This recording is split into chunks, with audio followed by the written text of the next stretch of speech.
It's got to the point now where Chalice just out-leveled Batrider by 1.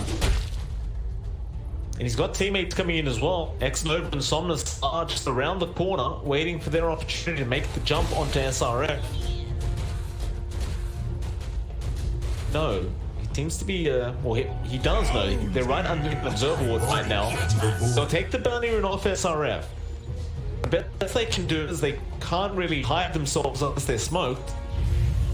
So that mid lane now.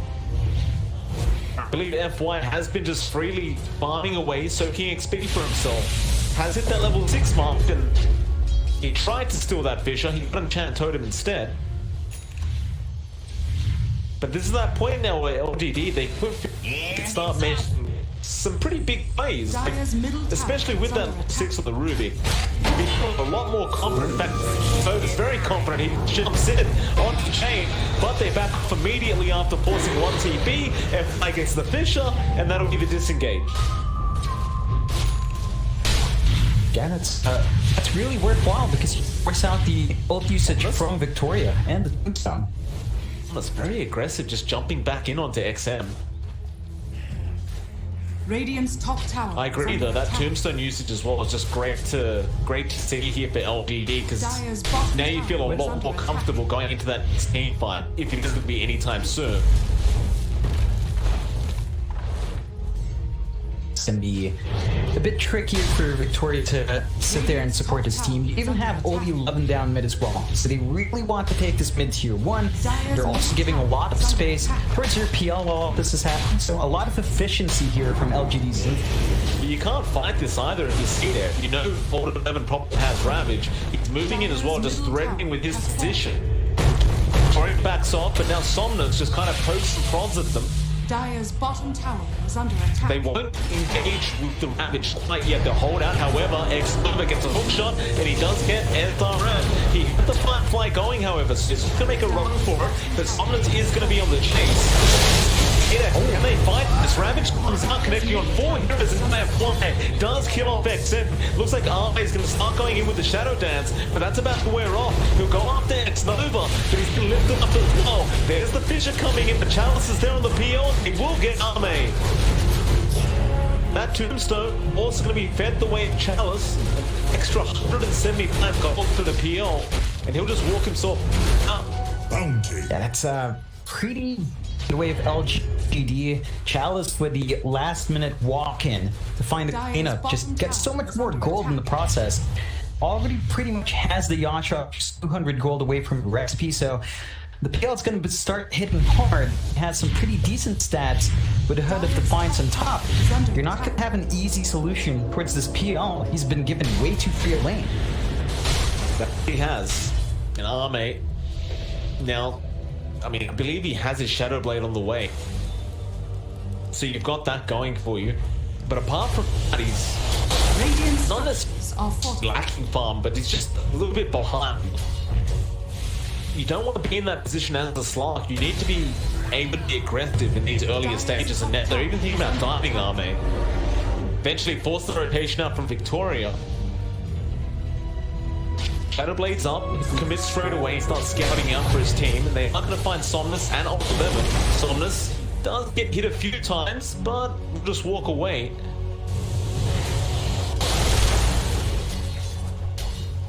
They do seem to be kind of not necessarily desperate, but they definitely understand that they need to be the aggressors here in this early game. Yeah, the Underline has a pretty tight timer. They don't want to drag this game out too long. You're going to lose efficacy on the Undying. Even the Leshrac really tapered off because you see BKBs fly out, you see a pipe fly out, damage mitigate. So CDEC have to play fast. They are still waiting for maybe the Blink Dagger from James. That's all you really need to wait for before committing for bigger engagements here from the Dire side. They've been sticking together quite well, just haven't really found that opportunity for a big fight. Oh, mate. He pops the invis again. He's going to run down towards that mid lane, but Somnus and FY have already kind of left. They're looking toward Dire's middle tower is under attack. They do have wards in that triangle, the Dire side, so they're very well aware of these rotations out from LGD. They'll split up. XO, pop on for the team.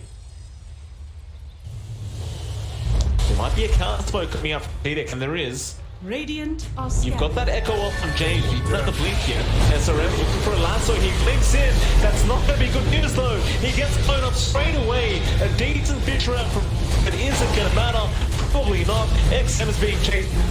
He will also go down. X Nova does finally die, but it won't matter if everyone else gets out of here. Somnus will lose its life. Chalice still trying to make fun for it. Old 11 hasn't committed Ravage, by the way. He still has it up. And he's trying to turn this team fight. James, gosh, Old 11 wants his kill. So it's going to be there from Victoria, but yeah, Ravage just committed. Just get the kill. They'll leave Victoria to be. Ultimately, it is still a positive trade out from the side of LGD. Obviously, they don't really want to lose Somnus like that. Pause and support never really hurts.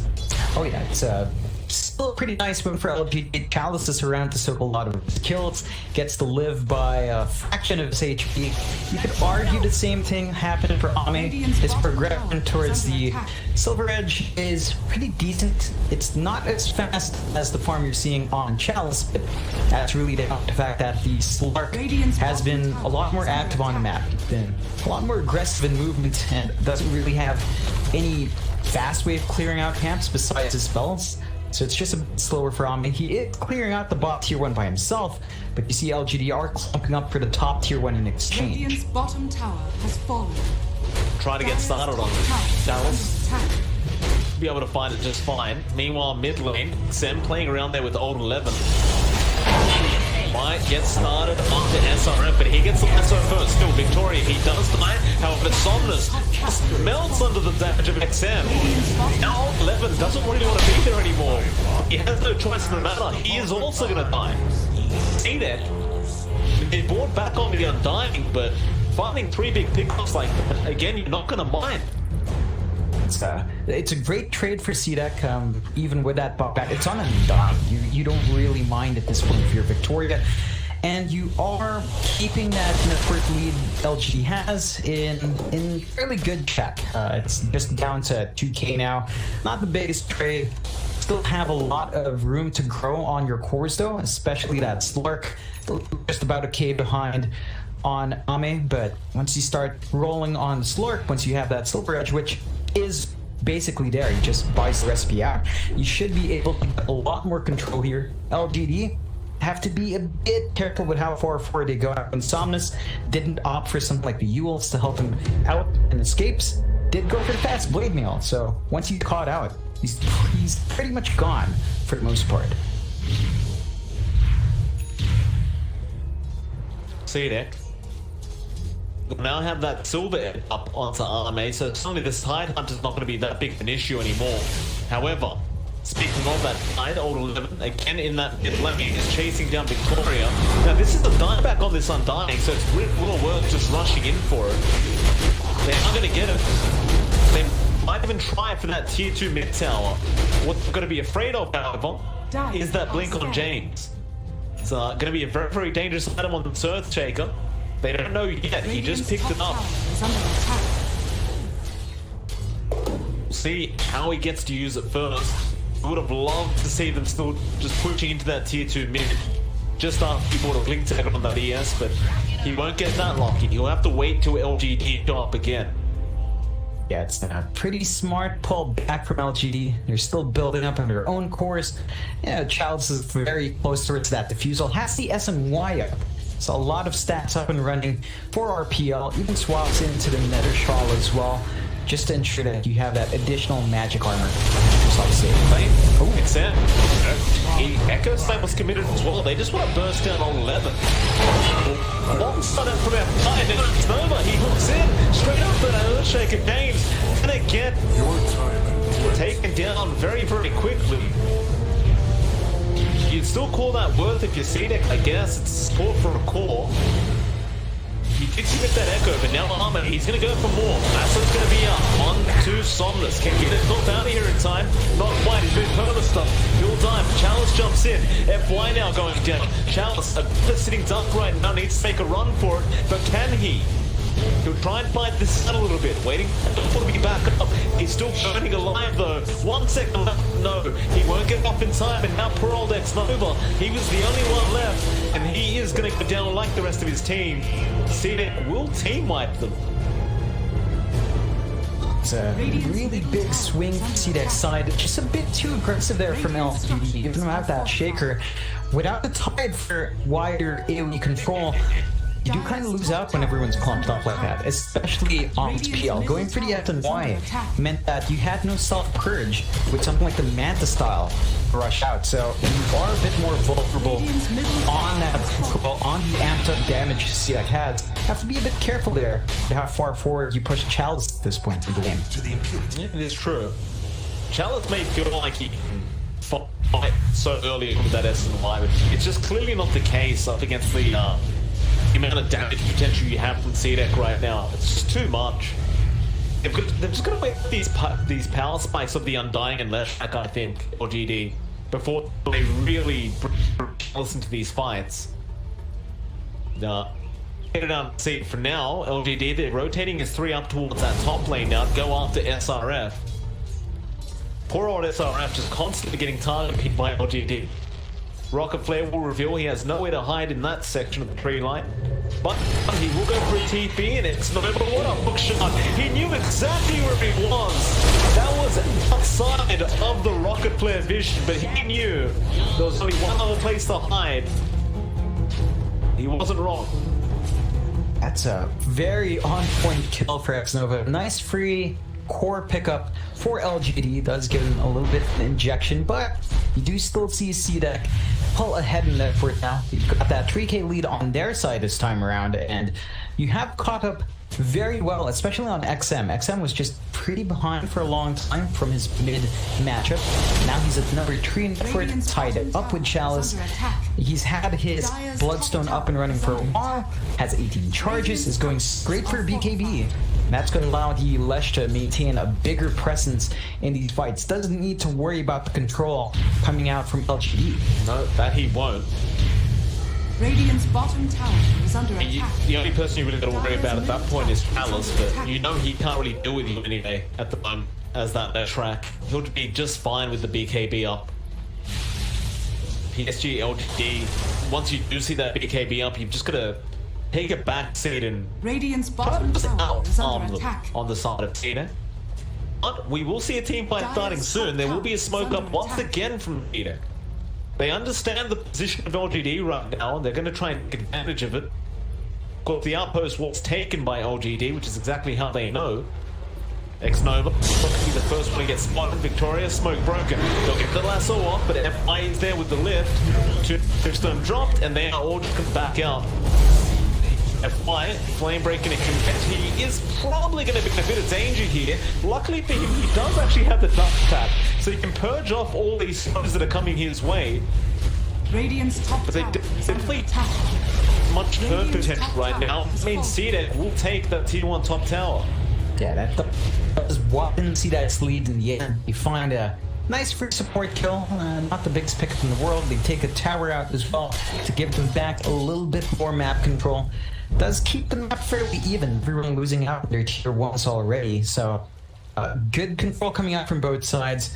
You still see that lead widen for CDEC, but they're gonna need a little bit more. You've got the defusal up on Chalice. Now that's a massive damage spike for Aldo. Oh, 11, yeah, he's been caught out here. Man.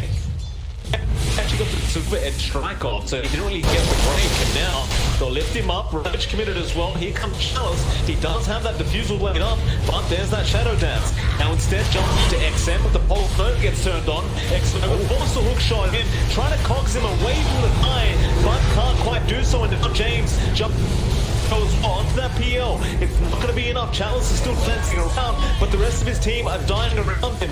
Somner trying to run, gets netted up, gets split up as well. He's in big trouble, but Chalice is in even big trouble right now. They're still trying to fight back. It's a 2v5 situation. Can they actually do it? Chalice, no. He will end up dying, and Somner has no other option but to run.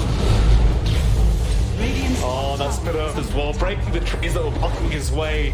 He'll get an Aether Remnant off and just Astral Step, but there's the Fisher coming out now from Chalice and CDEC. Will be able to get the full team wipe here. Somnus, however, turning around back onto James, but it is not going to be enough.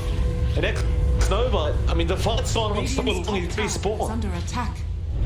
Yeah, it's really tricky now for LGD. You've given a lot of gold away to CDEC. Every single time these engagements happen, there's always the threat of a very fast push from Max. And now, that took way too long for them to apply too much pressure on that top. But you're at the point with the Lesh, and even a Batrider with those BKBs, that there's not much worry of them standing in front. Your PL is not nearly big enough to survive through that opening that CDEC makes for themselves, and you don't quite have enough on the rest of your heroes to really make up for it. We're not seeing an Ag Rush, for example, coming out from Somnus to get additional silence out. So it is trickier for LGD to try and keep the control on their end. CDEC has been very on point with kind of forcing these fights to their favor here. Dex Nova, hook shot, not going to land on anything either. Not sure what he was trying to hook shot onto. It wasn't going to work out. Still trying to run away. SRF just popped the BKB. X Nova, he's still juking out somehow. He does eventually die. I guess you kind of just use the 10 BKB charge for the sake of a +5 clock. So it's all bad for LGD, but there's another smoke now out from CDEC, and they're going to run back in. Hope the LGD let their guard down a little bit. There's a double damage there as well onto the Arme. So that Slark's hitting like an absolute truck right now. But they'll go for the Roshan instead. Yeah, it's much easier pickup for them. Going to be melting really fast. LGD could try to contest, but it's just gone. They scattered a bit too late. They can make the run up, but yeah, it's too late. Unless X Nova somehow got a hook shot off the time, but he's way too far away. So, Silver Edge used again.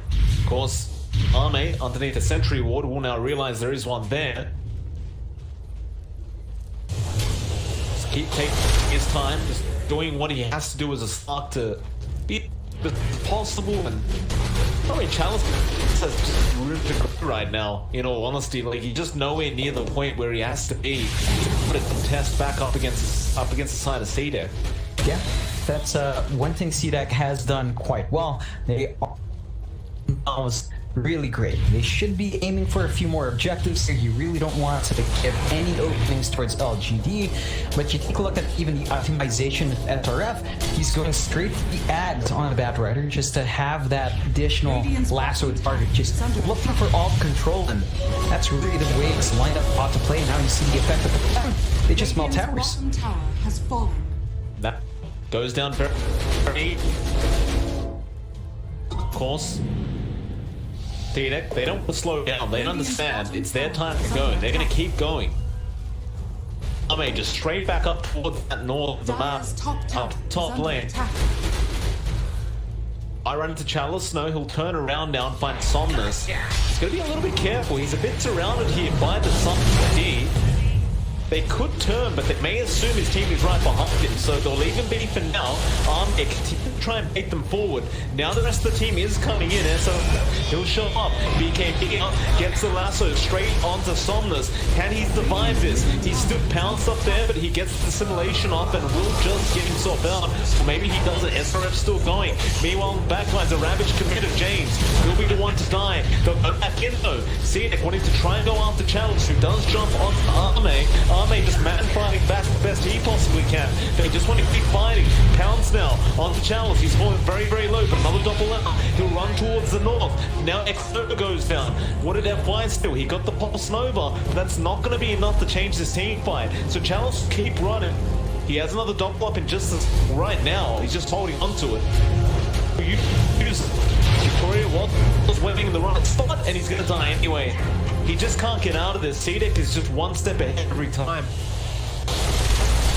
Yeah, and this is where LGD starts to fall apart a bit. It's a massive spike for CDEC.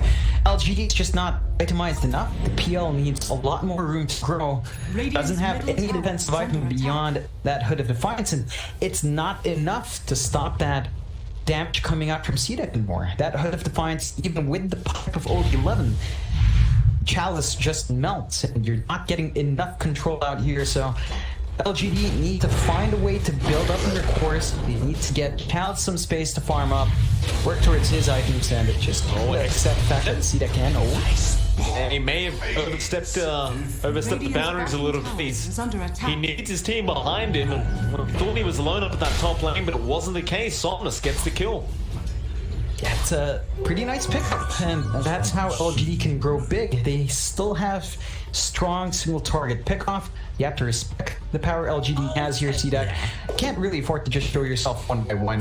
You're gonna sit back and farm with relative safety, and looks like the rest of the team is getting that done. They're looking at a very fast pickup here for Ame into the Satanic on the Slark, so he's just looking to stand and fight all day long. No issues for the Slark once this is up and running. The Ags on SRF is still about 2k gold away, 2 parts away for him. So once that's up again, double lasso targets. There's so much control that can fly in and out.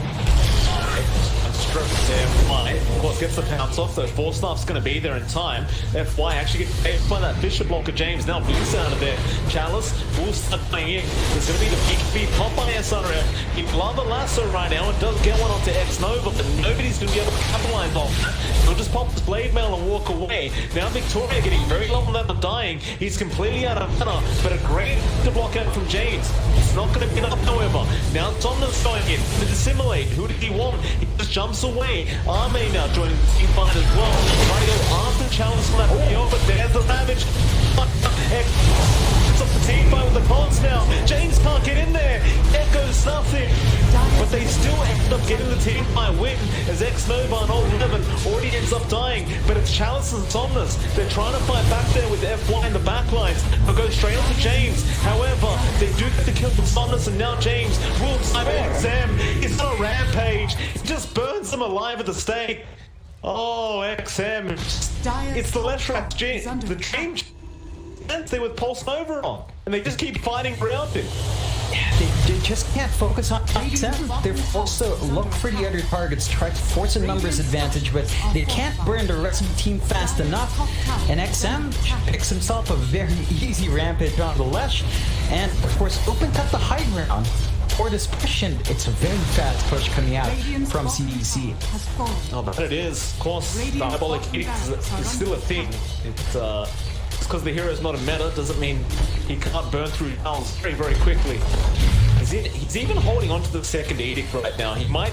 You can't really go for any other rats because Bo3 is still available for both lanes. They'll just hold on to it, back off. But they got one lane of rats now. They are looking really good, CDEC. 14k net worth ahead. Plus, it wasn't quite their way, but about 10 minutes ago, kind of switched the other way. CDEC now has the advantage by apparently 8%. Yeah, it's down to the fact that CDEC has really widened gap here. You're still not seeing key items fly out from LGD. The Agged for Somnus is way too far off. The items of Chalice too slow as well, and CDEC just smoke up. They want to find more. They want to keep building up. They've got to just keep going. You've got such a big lead. There's no reason to give LGD a chance back into this game.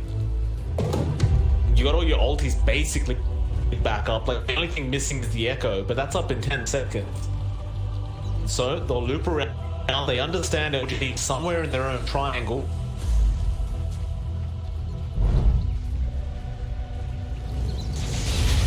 SRF start scanning out with that Firefly.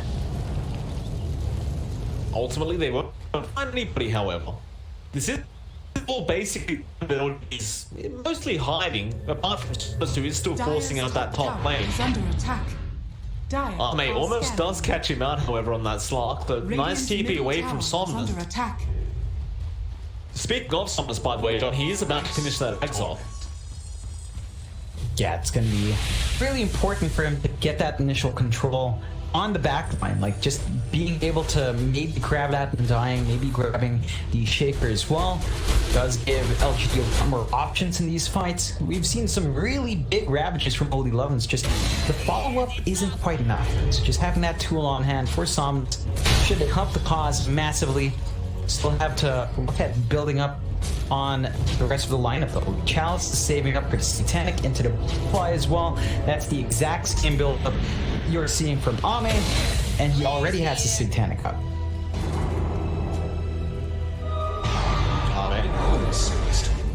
You scouted out. Nice 800 to block that staircase, and now they know it's Ame. Smoke now going to come out. Another 800. That's going to be illusion on the left front. The will give that away. Chalice on the front lines. James almost breaks the smoke, but doesn't quite get in range. Boom! There it goes. They kind of confused as to what to do here. They're going to rotate all the way back into their own triangle now, but you see CDEC, they've already got that high down there. Well, they did have it. They've run down to farm the top lane, but the point is they have that position. LGD understanding this will try to force the play onto that triangle.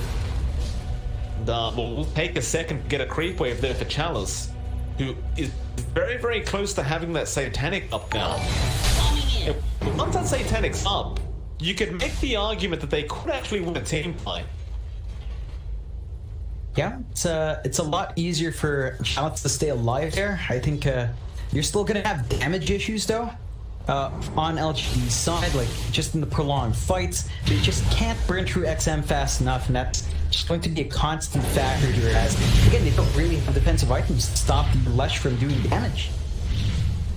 Here we go, Ame scouting out. XM drops the sentry down, but there is that aggro set the lasso onto two heroes. It's Somnus and Chalice, but they want the Void Spirit first. Meanwhile, XM just holding back Victoria on that Undying. They go back to that tier 2 tower, now back onto X-Nova. That comfort probably will be dead. He does have buyback if he needs it. He won't, however. CDEC looks like they aren't really going to be in a position to feel comfortable enough to go for that high ground attempt again. But there is a Roshan up, and they do have a courier scouting that out, and that's exactly where they'll go.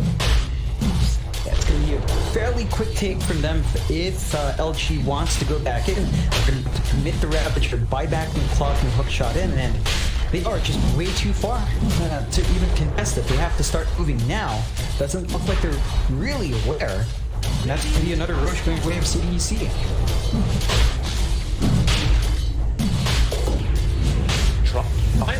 Moving in, Somnus. He can't give this away and he knows it. 8th Remnant already going to chin one in, however, Lift is going to be there onto XM. Rocket Flare gives the vision. Watch for X-Nova. He'll look for a hook shot into that Roshan pit, or maybe just create all kinds of chaos to try and get the Rangers away. Roshan still low. Somnus is in, but XM, he does pick it up. Here comes X-Nova though, hooking in, but he doesn't want to be there any longer. X-Nova, or rather Chalice, trying to get out of there. Now the lasso as well, catching out another in the form of FY, and they will get 3-0 trade on top of the fact that XM does have the Aegis up. Oh, and 11 by the way. Make that a fourth. I mean, that whole movement really was just a bit too late there. Even if they were just trying to go for the steal, and they're skipping the tier 2, going straight for the top set of racks first, so they just want to take what they can, try to force them for buyback real quick, and can't blame them. Just gonna melt really fast out of the way.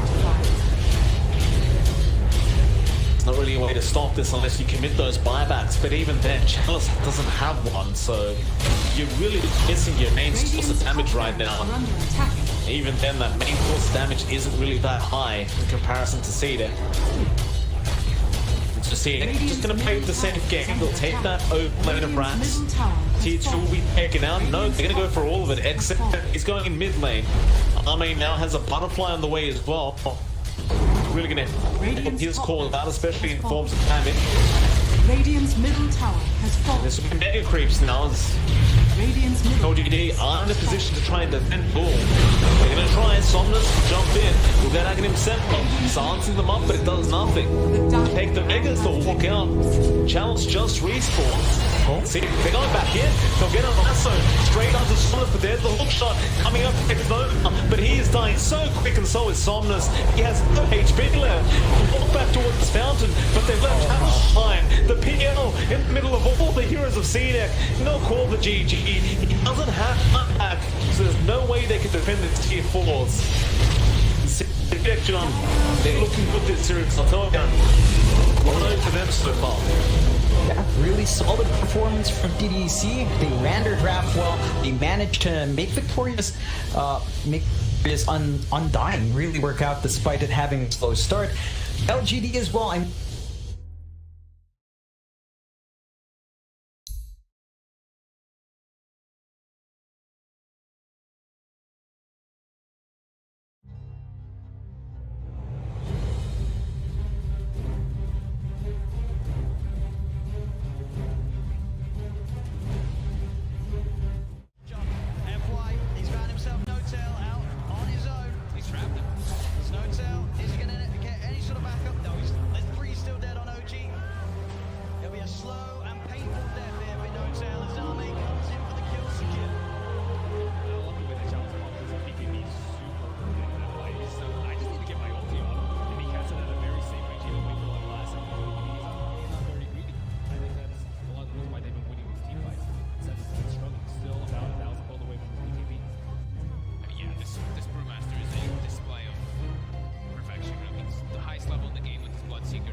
Shows up top. Indeed, Jerax is going out on his own. He doesn't expect Arme to have this invis route. As Arme will show himself, Jerax goes across, but Somnus is there. Somnus is not messing around rupturing. No mercy. They're feeling very confident now at this point, getting these very advantageous team fights as well as getting kills on the split push too. Thompson though, we'll find X-Nova. Seb, and as well, between the two of them, they'll take down the support edge. FY's going to come in though.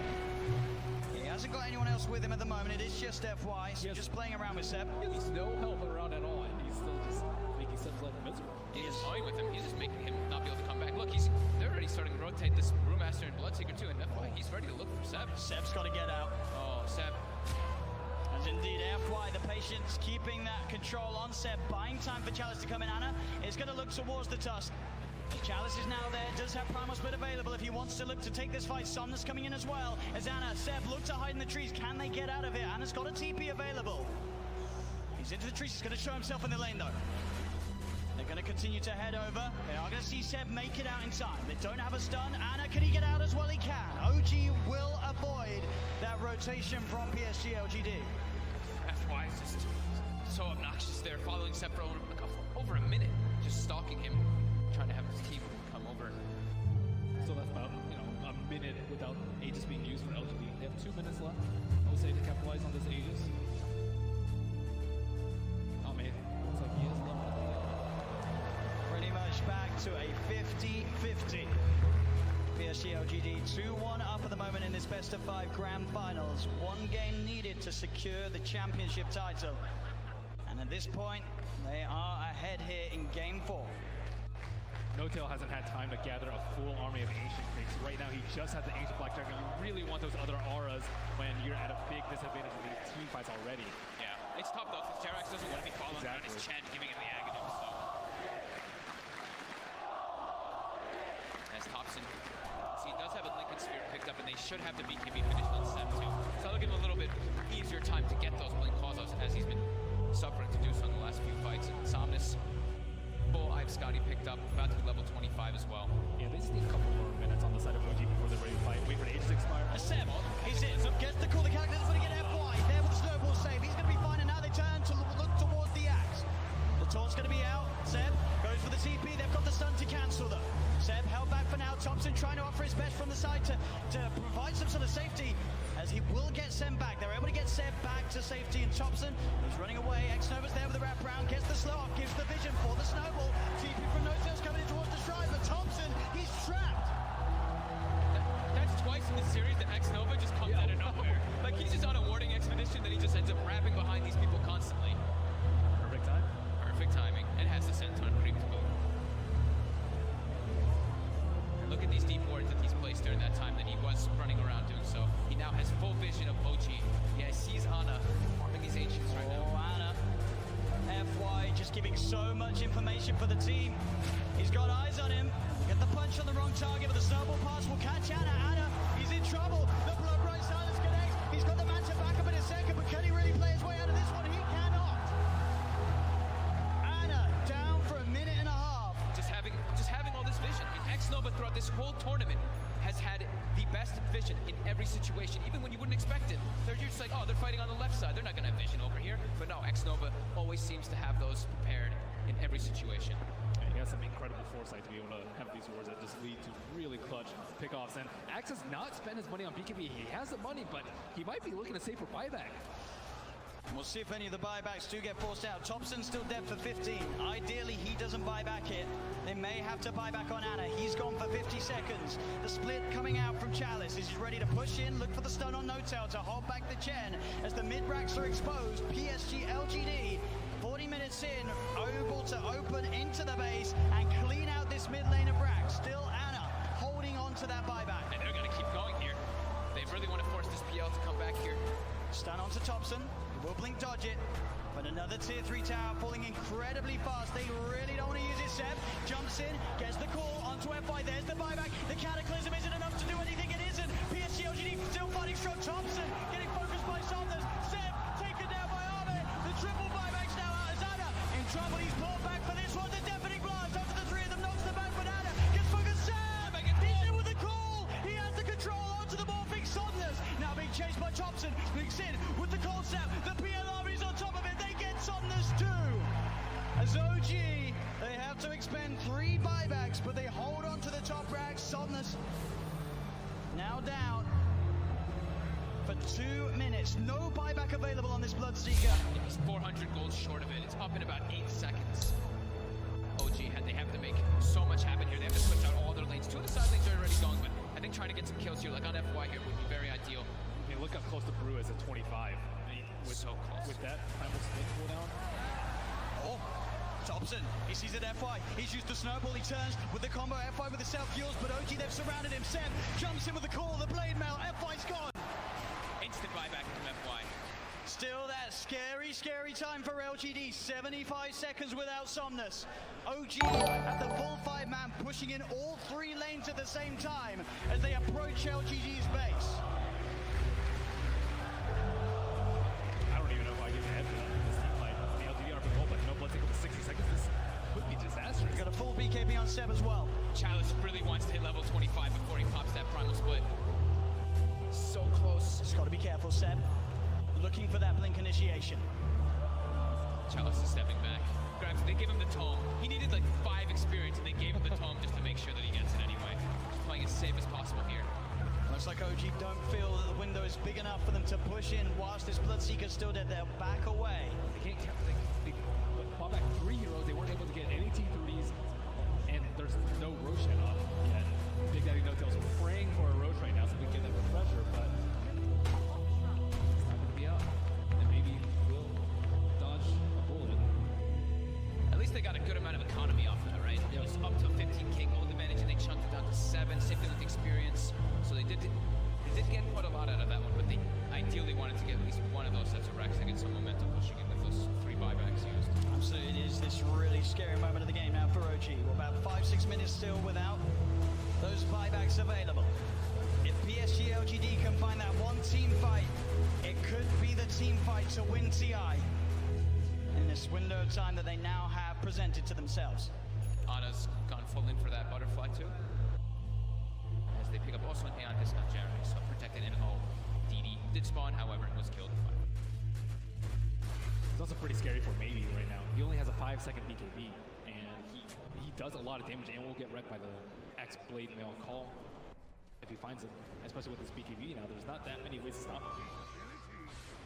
it's all about FY and Chalice, right? Just either saving or just getting into the midst of the fights and not allowing OG to get the picks. It's going to be dispelled. Let's get dispelled. Anna, he's in the trees. They're on the high ground. They've got the vision with the Shivas covered. Anna's on his way over. They've got the snowball down. There's the counterplay. Seb jumps in. He's able to find the call onto Chalice, but Chalice already got the BKB out. The Sunstride's going to be down onto FY, but FY will survive. Seb puts the BKB. He'll try and stand his ground, but Seb, he's going to go down. No buyback on the axe. And Jarex as well, surrounded by PSG.LGD. The Eon disc will proc, but they'll fight through it. He has to buy back immediately. Look at these creeps dragged by these Force Spirits. On the bottom route, they have no creeps in the mid lane.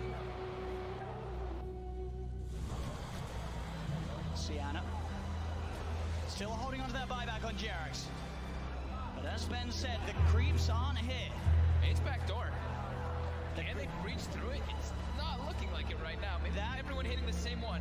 That creep cutting, is it enough to hold OG in the game? You see No Tails already running to just, he doesn't care. He's going to throw his life for this. He needs to just keep these creeps out of the base to keep that back door up. He doesn't care if he dies.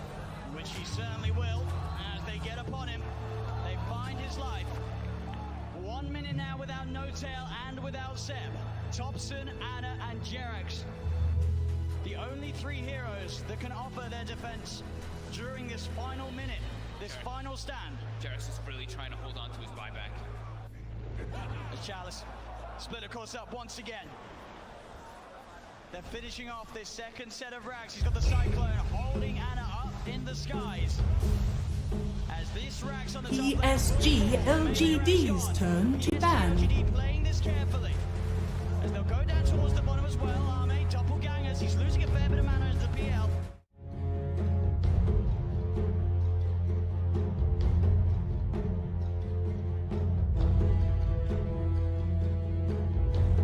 Seconds remaining. 5 seconds remaining.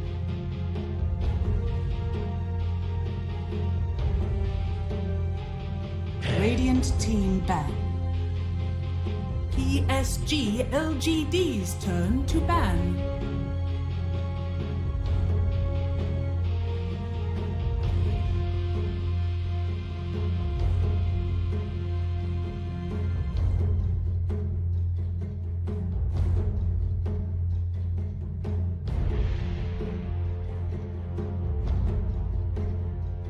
Seconds remaining.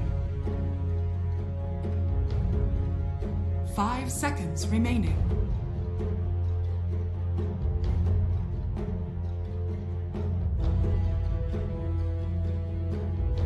Radiant team ban.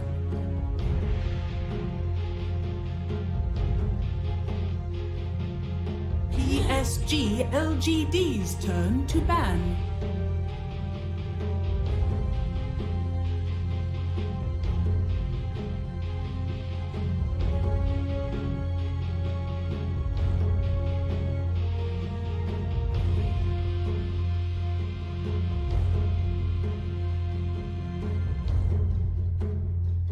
Seconds remaining.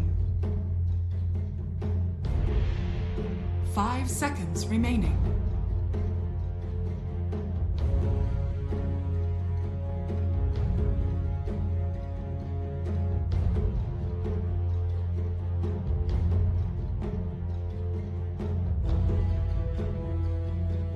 Radiant team ban. PSG.LGD's turn to ban.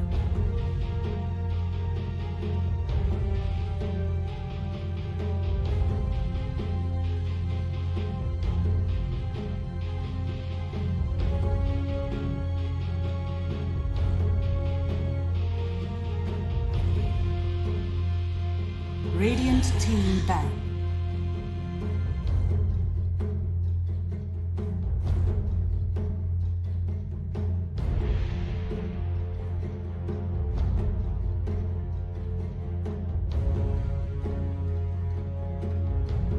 Gentlemen, welcome back. We are here for game number 2. LGD.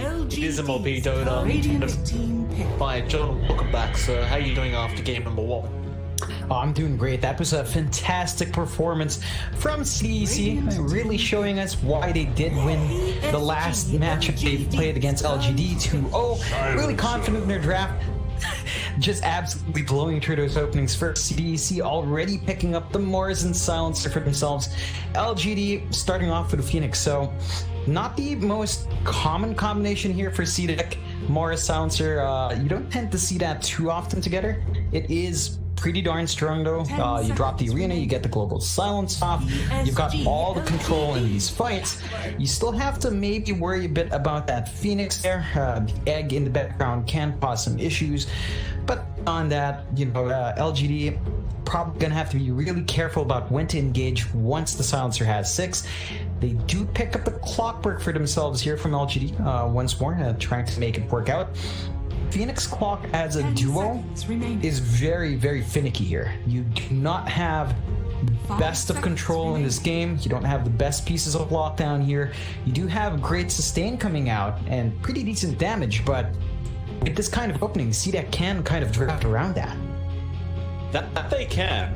I think the idea is here from LGD is not only are they lane dominant kind of supports, but you also have some kind of, there are decent ways to set up interesting team fights, right? Because the Phoenix egg does tend to get quite a bit of attention once it's set up, but the clockwork can make it very hard to reach the egg. With those cogs, with the hook shot, you're just very disruptive. Even the battery assault can make it hard to get enough attacks off to actually kill the egg in a team fight. I don't know if that's exactly what, if they've gone down this route, LGD, but it is one of the added benefits of having both those two. Now, I do agree that your control is a bit finicky, for sure, right? Because you don't have guaranteed lockdown yet. But I'm gonna wait and see how they make this the support duo work with LGD. More importantly, though, John, what I'm confused about is why is there a silencer in my game? Yeah, that one's definitely a lot less common. I think it does mess up the Phoenix pretty well. So you do have a way of just breaking up the combination, silencing the Phoenix before the egg comes out, so you never have to deal with the egg. I think maybe that's what CDEC's looking for. Perhaps they're looking for a lot of aggression here. I think Silencer Tusk is a support duo that can really get a lot of work done early on if that's something CDEC wants to run. It's just something that scales really fast, or if you wanted to go a bit wild with scaling, you could pick a Clinks down the line as well, just to have all the damage in the world once you get kills.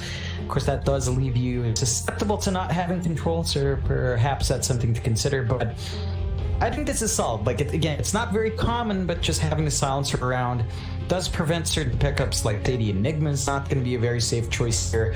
If you wanted to run that on the off lane for LGD, it just kind of opens up a lot more aggression for CDEC and a bit more control there in fights. Yeah, absolutely. See how it all pans out. Their third pickup now. We see a Pulse 4 come out, maybe another Pulse 5 instead of Silencer, and run that as a Pulse 4. PSG.LGD. CDEC, what do you want? Go for the Weaver. Okay. The flex pick, we don't really know where that Weaver's going. A lot of core Weaver and a lot of support Weaver over the past couple weeks in this current meta, and it has been strong either way. I don't mind seeing that from CDEC because it really can be quite flexible and it's quite hard to draft against right now as well. Yeah, this does really abuse the support opening for LGD. You don't have the lockdown to keep that Weaver in its place. Phoenix and Clock can't really stop it. I guess the cogs from Clockwork are your best bet, but even then it's not a guarantee, so it's pretty nice. Yeah, it's not the best, and this does mean our Weaver has a lot more leeway. Does give him a great way of melting that egg from the Phoenix as well if it does slide through. You've got a lot of value here. I have to say, support Weaver with Silencer isn't amazing. You're really lacking control there. I think that does tell us it's probably just going to be a core Weaver here, simply because, again, you're not keeping any of these heroes in place with a Silencer Weaver duo, unless you're really just relying on Mars to land that spear. Do like the response from LGD. The DK pickup is fairly well balanced. You can still run it in the off lane here, not necessarily mid. has some decent timings, comes online fairly quick, and gives you some push potential. So you've got a lot of early spikes here for LGD coming out with this kind of draft. You can take objectives fairly quick. It's not the fastest, but it's faster than it was game 1. And you can build off the durability of that DK with the Phoenix heal if you get that opportunity. I'm kind of shocked that DK made it all the way to this point, even without being picked up, because it seemed to be extremely popular, especially in the region of China right now. PSG.LGD. One of those picks that every team wants, but CDEC, they do not. They go for the Luna. And now I'm really getting confused with this draft. What is CDEC doing and where are they running all these heroes? Kind of looks like a pos 4 Weaver now, and a position on Luna. Nah. I'd rather have the pause for Luna. I'd rather have that over the Weaver just because it gives you some control. It doesn't need too much farm. It can still do a lot of early magic damage. I think if you look at it from a team fight context, this is pretty darn good. You've got the Mars Arena, you've got the Eclipse, the Global Silence as well coming into play. You've got the Luna Aura for the Silencer Weaver and Mars to benefit from, which is really great. It's a pretty fast-paced draft from CDEC, but it also scales nicely as long as they get decent EXP distribution. Because of that, LGD, they're forced to pick up the Shadow Demon just to make use of that Luna. We've seen that counter pick a couple of times just to have the illusions for themselves. This does mean we're looking at either a core Phoenix or a core Clock on top of that, unless they run the core Shadow Demon off, which again is not, you know, it's not like it hasn't happened before, but I don't think that lines up here for LGD's draft all too well, but they can get it done if that's something they want to prioritize. I believe the last time we saw that was from Fnatic. Ice was playing the offlane SD, and I can't quite remember the outcome of that game. I just don't remember being exactly swept away by the offlane Shadow Demon. It is doubtful. It would probably be FY playing that. Big time will tell that was X-Nova is quite versatile himself and can take the Shadow Demon as well. We'll just wait and see. We won't play any guessing games here. If they go for the Lycan ban, of course, and well, you've got the DK already there. You don't necessarily want to give the Lycan on top of that. LGD, their final ban should be a mid hero, from what I can tell. But CDEC's draft is still so flexible that it's really hard to know what they should ban here. 5 seconds remaining. It's tricky. I think I do agree though. It's probably a mid. Maybe you go for one of these Spirit ban outs. Storm or Void Spirit would be a decent ban. Just kind of slides in there relatively okay. Again, LGD's draft doesn't have the best hold, so both of these heroes abuse that. But it doesn't look like they're quite keen on that ban out just yet. Okay. Well, they'll continue to think about it. 5 seconds reserve time left now, LGD. Of course, they definitely don't want to lose out this game. They'll get rid of the Venomancer. Well, it's an interesting ban to make. I guess it would have done decently up against that Dragon Knight. Apart from that, I didn't really see much else of a reason to go down that Venom route, but LGD clearly just don't want to play against it, which is fine. You do have CDEC who have the last pick, but perhaps with this last pick here from LGD, we'll see why they didn't want the Venom. Again, though, up against the DK, it's already a decent counter, so it makes enough sense. Radiant team pick. Sure, they do close out with a Ricky, so they do have that control we're looking for. Weaver doesn't enjoy being under that smoke screen, neither does the Luna. Combine that with the cogs from the Clock onto the Weaver, for example, that's pretty decent control. So you can keep the Weaver in check with that Ricky. It doesn't take too long to come online. It really depends on how fast LG wants to play. We'll see just how much time they dedicate to just having Chalice farm up in the Ricky, and it's a great pick to kind of tie this draft up. It still has a bit of a timing issue here. I think CDEC just has such a massive spike once they hit 6. They close out with a Tim, but there you go. It rips right through the DK, rips through the Clock, the Phoenix, even the Ricky. And again, That's a beautiful pick. control here is not the best. You're going to have to commit the disruption or the Dragon Tail to keep Timbersaw in place. SRF is just going to be zipping around. It does look like we will have James and Victoria on the supports. It is a support Weaver coming out here, and it's going to be a core Luna. So not something we've seen too often, but hey, we can make it work. Early spikes to come out from CDEC. LGD, they've got to ensure they don't bleed out too much to SRF. This Timbersaw last pick is so much value for CDEC. They can just get so much done there. It's kind of scary if they allow SRF to get too much space. But more importantly, John, what is that Luna now? Give me 1 sec. My room's getting wet from rain. Yeah, the winds are pretty strong. It's just coming in through my window. Anyway, Luna map. Yeah, that's another one. That's a strange one.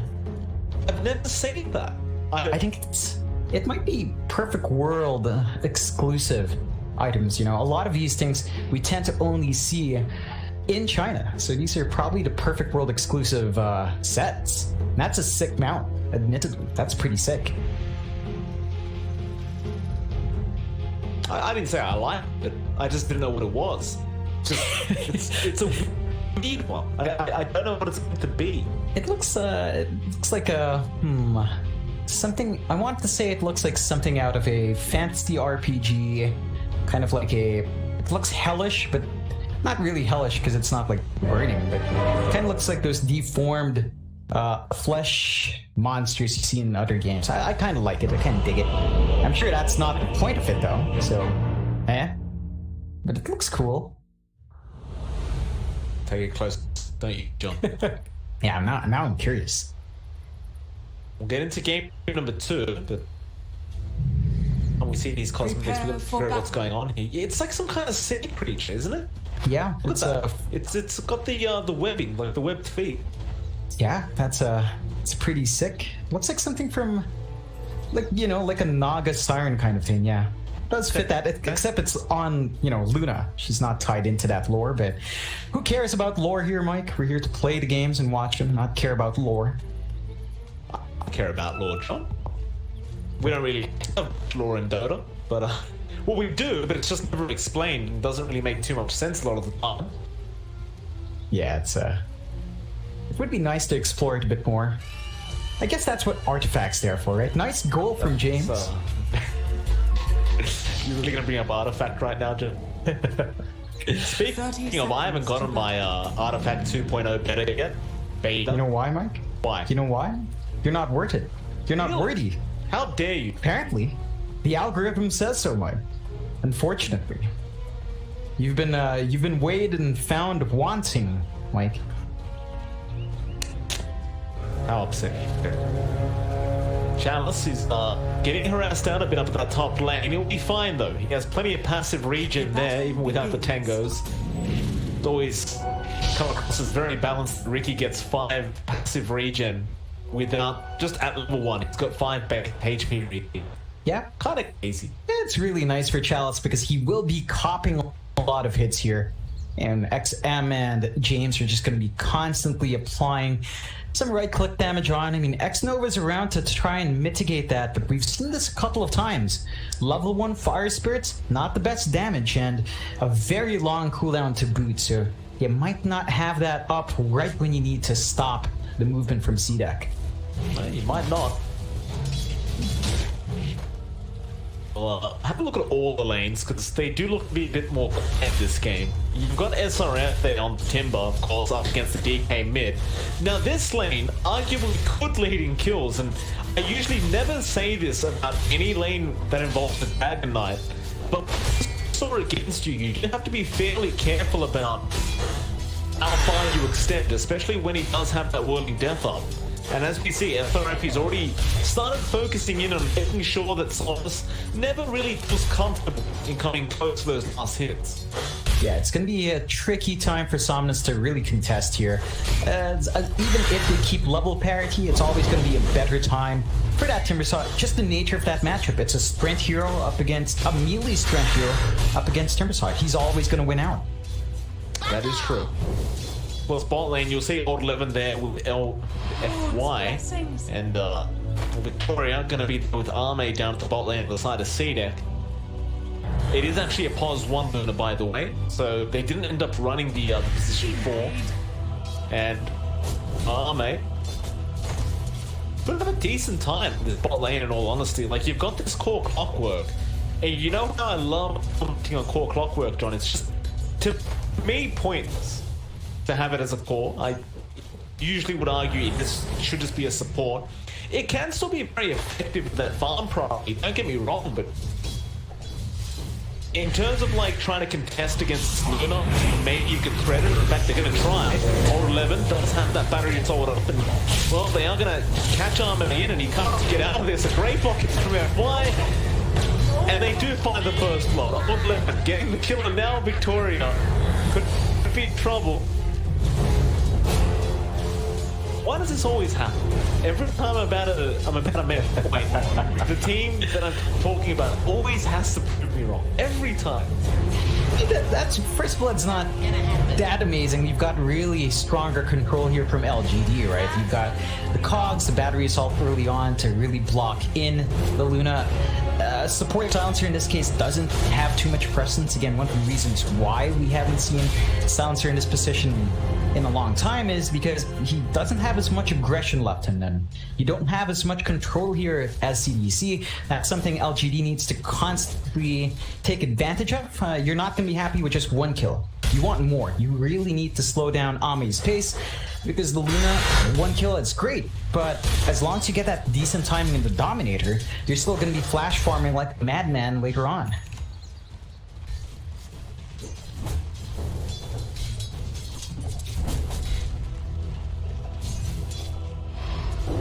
Wait, James, very, very low, does salve up, but X-Nova does cancel that salve, and now James just has to TP back to the fountain as the Fire Spirit damage was coming in from X-Nova. It does force out a nice TP back. Of course, XM still there farming up with the Mars. And, the Chalice is kind of uncontested in all fairness on this Ricky, I've got to say. He's 22-1 on the Ricky. Not struggling whatsoever at the moment. I suppose in all fairness, there's not much XM can do about this Ricky, but you need that Weaver there just harassing Chalice a little bit. Yeah, it's been a rather free time for Chalice, as you mentioned, way beyond even farm down bot, and again, you see early kills here for LGD.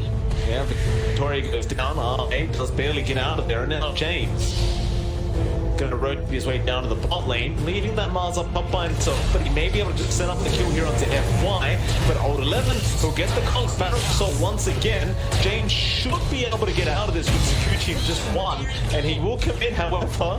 That rocket flare was a little scary for a second, but it is only level 1. He won't be able to secure the kill, and at the very least, he probably will force James to go back to the fountain again. Yeah, they've really kept a good check here down bot for LGD. They've managed to drag a lot of supports down, freeing up the top lane to keep Chalice farming up freely. There are no rotations down mid to really find those early kills onto Somnus, so this lane, the DK is still not too happy about, but he's alive, he's finding equal farm, and SRF's not really finding a kill op without the support rotations. Overall, LGD is setting the pace quite nicely in the early game. X-Nova getting very low on that Phoenix now. XM just going to continue chasing him down. James will scout him out with the Sakuchi, and that should be a very easy kill onto X-Nova. Mind you, that's a lot of time that XM kind of just left the lane and chased down a position 5 Phoenix.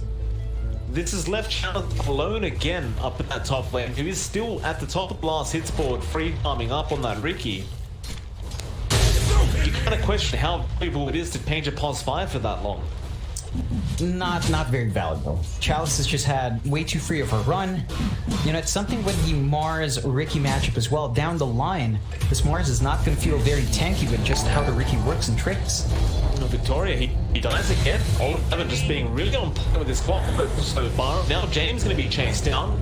It's quite squishy on that Weaver. He'll just try and juke them out with the Sakuchi. However, none will see him, but no, they actually didn't see him. He was within the fog. So, James, at least, Sakuchi's out of there, but again, it's for Weaver not really doing too much yet, I've got to say. No, it's been rather slow going before, James, he doesn't really have a lane he can rotate into and do too much damage. His best choice is up against Chalice, but he's forced to make his presence elsewhere, and Ame again being caught out.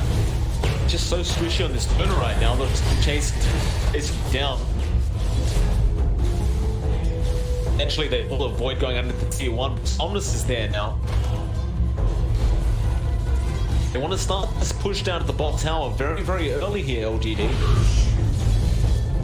That is exactly what they'll do. Somnus pops the dragon form onto the tier 1 tower. For Ame, he just TP straight up, and they bring SRF in here on the Timber Sword to defend. And with that Timber, you're not even going to bother sticking around. In fact, they got towards that top lane where they have found another target.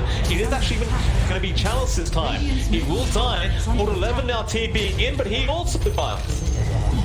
Ooh, yeah, that's not quite the way you want that to go, and it's time for CDEC to get some good damage onto that tier 1 up top. With their lineup, with the physical damage they do, it is a lot faster for them to find these objectives. Dire's top tower is under attack.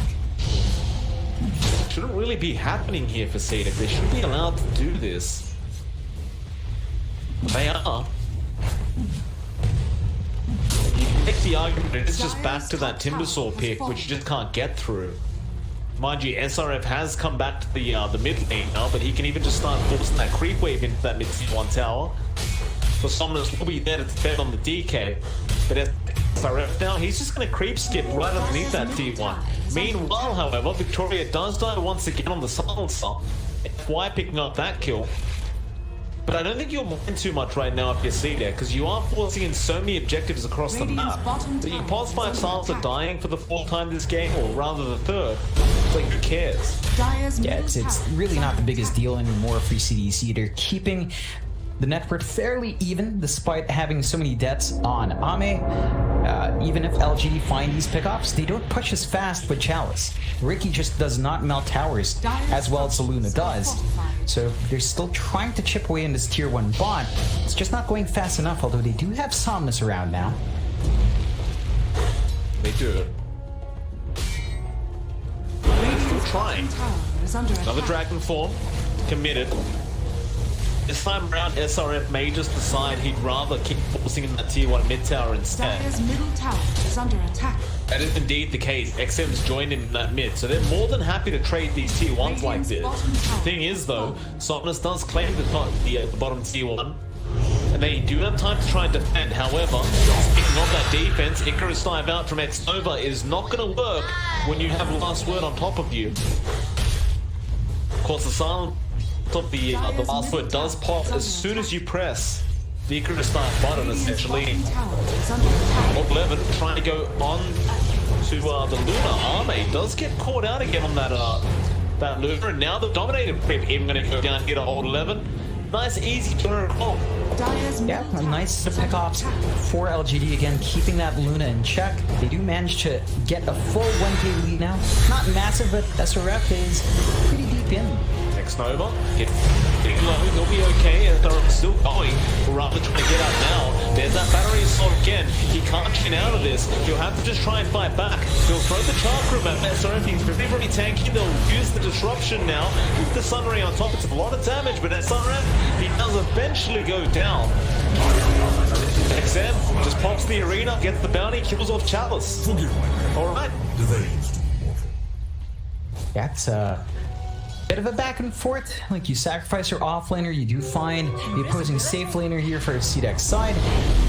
It's still favorable for CDEC because they're keeping that Ricky down just a bit longer, and the progression for Chalice has not been quick. Still at 3.4k gold. You could argue Ame's not been having a great time as well at 3.7, but the Luna does flash farm a lot better. So you're still getting better progression for CDEC overall. You do see the rest of CDEC's lineup start to show a lot more presence of lane. Bot lane. FY gonna go down. Now XM gonna be chased, but however, he doesn't have much mana left. How do you survive this? Hold 11, chasing him down with Chalice, shot there as well with the global silence now coming out. CDEC, they're trying to protect XM, but they just can't quite do it. Now James has the Sakuchi away for X-Nova. He is on the case. He's forced a time lapse and we'll just go the other way. Does get the Courier on his way out, however. Old 11, losing that broadsword. They'd really like to kill James for this, but yeah, he'll be fine. He'll just continue just walking away. Yeah, I mean, all this time they keep rotating in like this is time where Chalice, you know, he's not farming up from Ricky. That's usually what you don't see Rickies do anyway, but they're not finding the big kills, and this does mean that Ami is still slowly building up. You're not seeing the same progression coming out from LGD, so despite these kill trades... Old 11, like, kind of getting close to maybe getting gone on there, but it looks like CDEC just don't want to really risk it without vision. Here's PSG.LGD, they are starting to loop around through that mid lane. Dragontail's going to come out there from Somnus. They want to go onto SRF. FY though, still kind of out of range, going for that perch though. He won't bother. And now he does get James in the cogs. Hook shot, however, does land as well. So they do get one kill. CDEC, they have that arena up. They'd love to get an arena around somebody. You've also got the Eclipse there from Arme.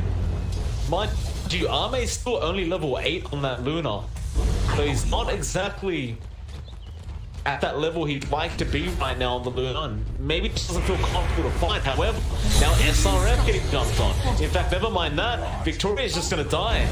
Chalice just goes to the backlines and gets very easy support to him, and now SRF, he's been surrounded. There's that Sunray coming out with Old 11 just with the battery assault up, allowing him to get out of there. Eclipse is that, however. Again, Old 11, now SRF turning back around, trying to chase down the side of LGD. There'll be James in the front lines going after X-Nova, but he'll be alright. That'll be it. 2 supports going down, everyone else just appears to be fine. In fact, I say 2 supports, but Clock's not a support, he is a core. Yeah, you did have to buy back on Victoria for that, so a bit of an investment there from CDEC to find that trade.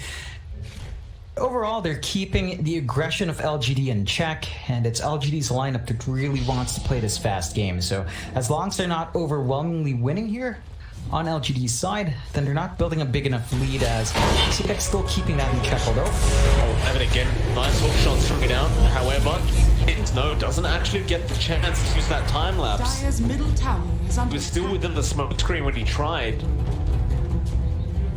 So, CDEC once again being forced to back out. You still see SRF though, forcing rotations into that mid lane. Dragontail's going to be there from Somnus with the purge out from FY, but SRF, he's just so tanky. They don't have the Spirit Vessel yet, so they can't really take him out very easily. We see SRF as well. I mean, Old 11 trying to go after the Spirit Vessel, but he's going for the Blade Mail after the urn first. So he's going to delay that Spirit Vessel timing a little bit. They do get the tier 1 power anyway, so it's not really that big of a deal if you can't kill the Tim. Yeah, it's giving LGD a little bit more control here, allows them access to the jungle just a bit better. Should keep CDEC on their toes. It's not been necessarily safe for Ame anyway, as he has been under a lot of pressure in his own jungle. So really good movement so far from LGD. They haven't quite secured a big network lead though. Like, relatively, the farm on CDEC is fairly even across all cores. On LGD side, the only real runaway hero is Somnus. So you're really not seeing that build up on the Ricky come out just yet. And that might cost them. They have to try splitting up that gold just a bit better, and they are giving Chalice space down bot. You're seeing the build-up for Somnus into a BKB. Once that's up and running, you're not going to have issues any longer from SRF. You're just going to dodge all his damage. 11. Be able to get hook shot off here. Won't bother trying. He doesn't have enough help around the corner. Does have his blade mobile up now on that clock. Both teams kind of taking a few minutes, just continue farm up a little bit. They may have felt they were falling behind in those pos ones, and they kind of were. Ame still ahead of Chalice, but not by much. Just keep farming up on that Luna, try and get to that point where you feel like you just can't be contested any longer. And the same goes for Chalice. Just picked up that diffusal blade now. Fusel Blade, it's about the timing now where Chalice may actually start to make those days where he can just roam around the map, find supports for himself, and just kill them. Yeah, that is usually the big power spike for the Riki, so look to Chalice to start making those plays. Surprised that CDEC's not prioritizing something like a fast Force Staff on either of the supports. I mean, Victoria has it queued up, but this Silencer is not going to be finding that quick farm to bail out any of his other teammates. So that's going to be a bit of an issue for CDEC as LGD start to hit their power spikes.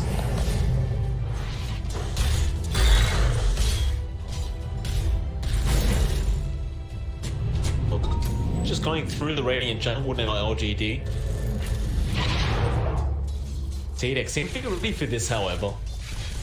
They do vision around their own jungle and see Chalice right now, so they're starting to roam in towards that Riki. Dust can be popped with the global silence as well. Now the Riki being dropped, and with all that being committed, there's no way for Chalice to survive. So he does go down. Now CDEC just gonna take their outpost back, and that should be it. I doubt LGD will try to go for any kind of fight without that Riki. Yeah, it's a bit tricky. They do still have at least the egg here, but they're not in a position to really force a numbers advantage. So just back to farming, just back to building up. I think they're really just waiting for Somnus to finish up that BKB. He's just about there, does have the gold. So once you have that in the DK, again, you're not worrying about too much of the magic damage coming out here from CDEC. None of their control is going to be able to get through that, and should have an easier time to just stand and fight there as the DK.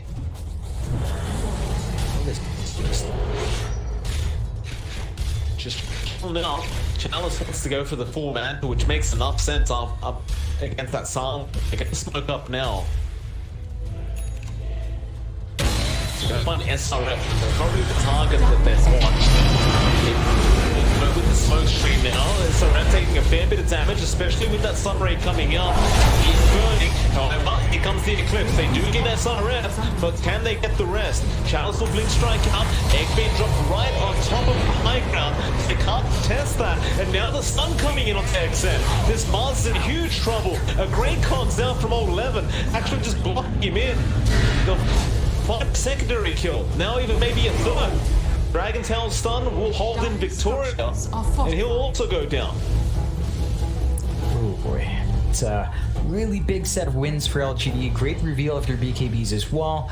Not the best use of the BKB coming out from XM. He popped it, but was still in range of that supernova, so just got stunned through anyway, and that's going to be costly for CDEC. You need to just pull back, try to build up a little bit more on Ame, saving up for his BKB. Once that's up and running on your Luna, you have a few more options to play with, but LGD, they're starting to apply that pressure on the map. They're going to take that tier 1 top, and it should be a pretty free tower for them, although, no, they're backing off. They're playing safe. They get Glyph, and that seems to be all they want. Somnus is slowly making his way back, but his dragon ended.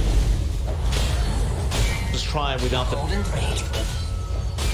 I don't believe CDEC will even bother trying to defend this tower anyway. It's just kind of pointless. We'll just leave it. Still LGD, they are looking great right now with the 2k net worth lead. Still a very even game and can go either way, but CDEC may feel like they haven't really used their own draft to the best of their ability thus far. Well, you got the Spirit Vessel now onto that Weaver, so you might feel like you can actually get through the DK faster, but with that BKB, it just makes it a bit too hard. You've got to try and get some charges out of Somnus to deal with him later on. But even now, somehow, Xnova's found the gold for Veil of Discord. Yeah, it's gonna be a lot harder to fight into LGD. They've just got so much damage flying out, and they do smoke up. Find something. They could have afforded to go after SRF this time straight away instead, because it's just, you've got ways of dealing with him now. You just walk in straight away, or Sunray is there, cogs him in. There's that global silence, but it doesn't matter. He just melts.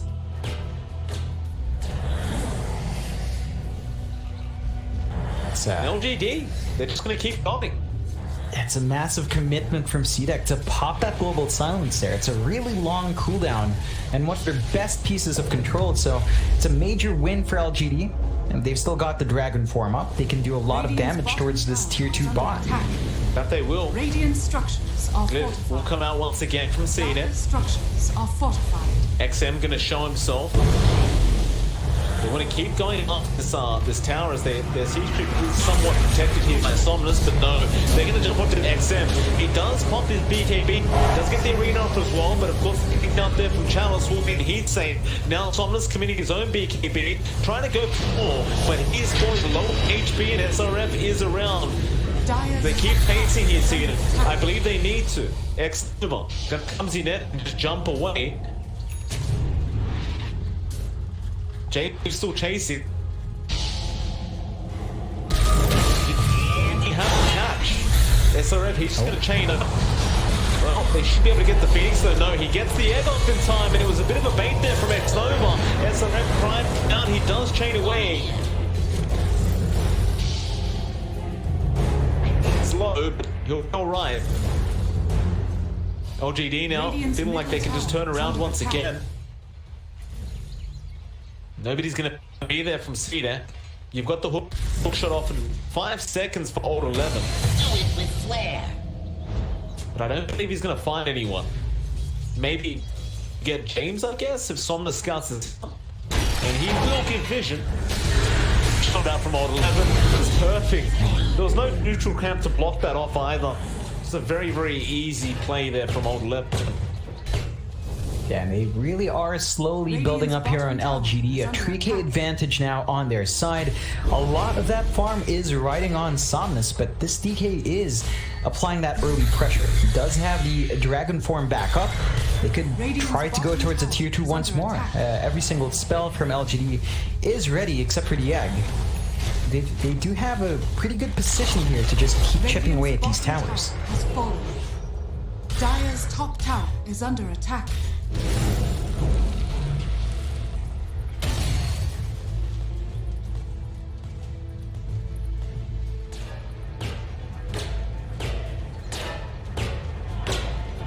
Looks like he's going to go for a BKB up now.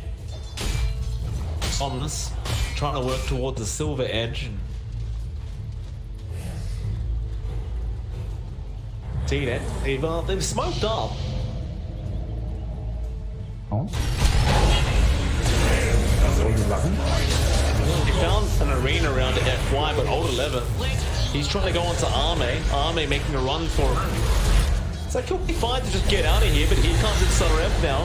Hamilton scored out onto Both. Still XRF trying to go after Old 11. Now the Eclipse coming in with the BKB from Arme. He's still taking a fair bit of damage to that Eclipse. Didn't quite do enough, but they do get X-Nova while looping SRF on that Timber. Now chasing down Old 11, but he's fine.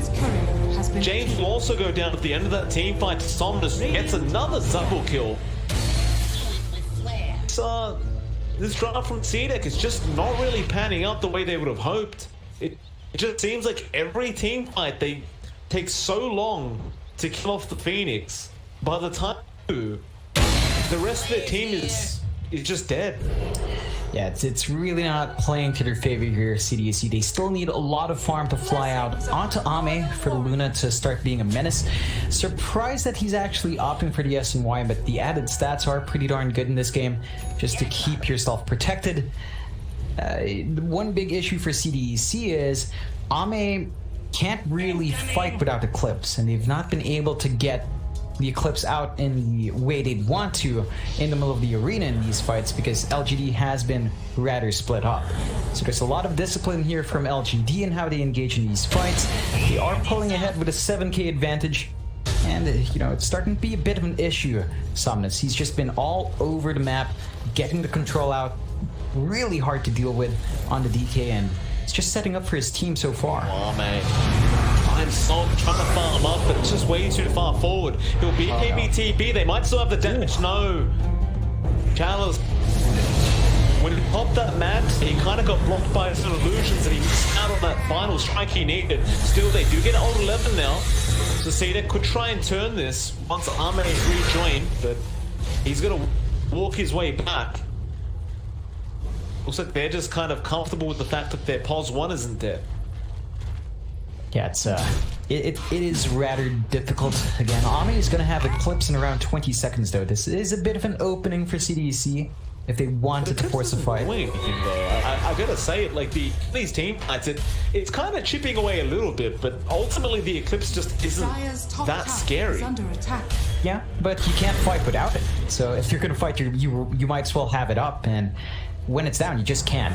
The other options just for Ame to keep farming up, but again, his map is overtaken. There's not much options here for CDEC left, although when you throw Ame like that, yeah, it's a lot of free gold flying out for LGD on top of that. Well, every time you see that dominated creep, you just purge it up with that diffusal blade and get it out as chalice. It's just easy gold. Well, now he looks for a way to try and make another jump in. Won't really have that opportunity. LGD with the 6k net worth lead seem very, very confident to just keep this game going the way it is. There's no reason to try and rush anything here for them. Like, you do have that point where it might get a little scary that James is going to have an Aghanim Scepter eventually. And that could be somewhat of a turning point for CDEC, because you do essentially just give one of your teammates a secondary life. And if it's a really long team fight, then we're talking about multiple lives. Because it is a second cooldown for that Ag's time lapse, but still got about 2.7k worth of gold to save up here, James, before you really get to that point anyway. Yeah, it's pretty slow going for CDEC and finding farm now. It's just a bit too constrained on the map to really get the itemization in all of these heroes. Like, even the itemization in XM has slowed down. Like, he's had this Desolator queued up for the past, what, 5-6 minutes now. Just only finds the Mithril Hammer now. Still lacks another hammer. Good scan out from CDEC. That is just a smoke movement, though. From LGD. It is just what happened. They're gonna run straight into them. Doesn't smoke, and just before CDEC, they just don't want to deal with it right now. They'll back out. So LGD back into that road shot here.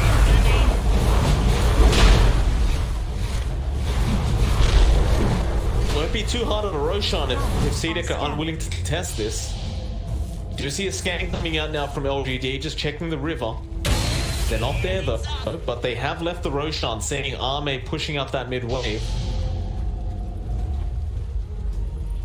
Oh. Counter smoke, they're going to be broken by SRF. Somnus will get started, now hookshot in. They are going to kill this Timber. They have the silver edge there on the Dragon Knight. Makes it very, very easy to break. And that'll be it. Just, the global silence just doesn't really do much right now. Just kind of get a kill and back up to the Roshan pit again. It's, this initiation from CDEC is really just not working out the way they'd want. They can't walk in with the Timbersaw anymore. It's just way too squishy. You need to jump in with the arena from XM and build off the back of that, but... Oh, Somnus. Unstoppable. Let my face be the Yes, Victoria. We did see the wave just split pushing that mid lane, trying to make sure they couldn't push after that Aegis comes out, but it looks like the waves are being cleared by Old 11 and Chalice anyway, so they're not going to be too bothered by this. X-Nova taking a second to get some deep wards down that opposing triangle, but wasn't a sentry ward on the cliff, but they do need to get a D ward off on CDEC's side.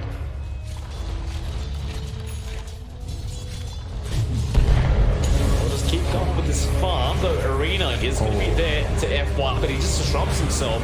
Now Chalice will show himself as well, going on to XM. He will spear him into the walls of the arena. XM still trying to go into Chalice, but there's that smoke screen, and he is going to die. Meanwhile, Somnus wanted to try and go on to James. A great hook put out from Old 11, and they will get the cogs off. James still trying to scooch you away. It will not be good enough. They had the dust ready this time. They may try for a high ground push, Radiant Yeah, they can. They still have a lot of time left in the Dragon. They've still got the Aegis. So nothing to stop this coming out. You don't have a global silence. You the folks, but just gets jumped on. The amount of damage they have is just way too high. Repair kit will delay things, but even then, look, you look at the damage coming out of Somnus and Chalice right now, and it's not doing that great of a job of delaying that. Yeah, it's just going to be a really straightforward now for LGD to clear out this lane. They even go back top Oh man, no. He BKB TP, but old 11 will make it in time for the hook shot. Cancels the TP, gets the winner kill, and well, 11 denies the tier 2 tower to make matters even worse. Now Chalice, he could be in a bit of trouble, but he just blinks away. And now Global Silence comes out, or has been dropped at XM. What are you gonna do? He goes after Nova. Does get that kill.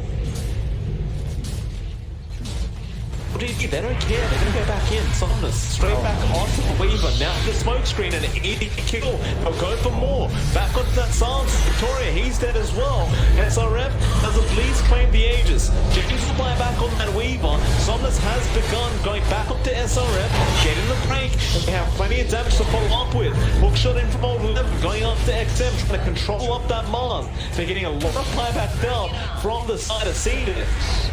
But I believe these buybacks are only favoring the side of LGD.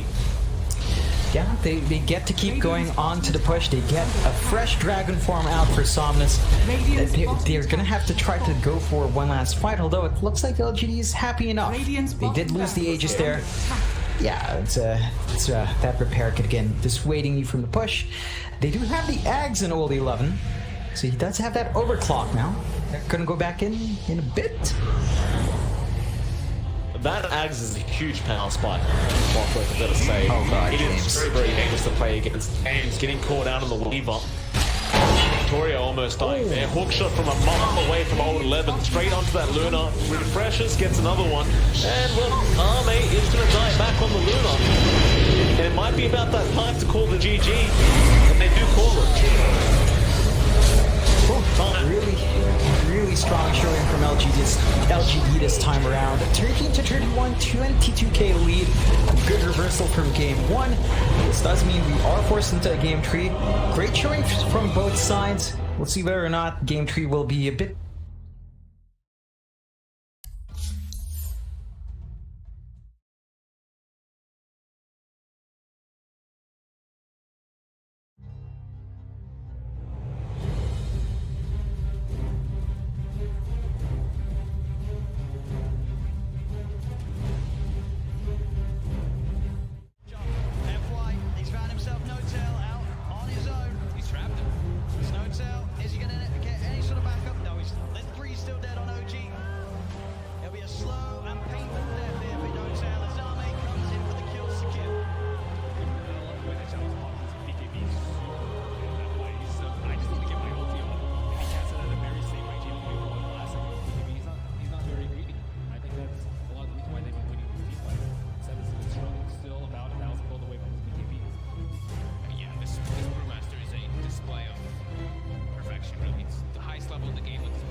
shows up top. Indeed, Jerax is going out on his own.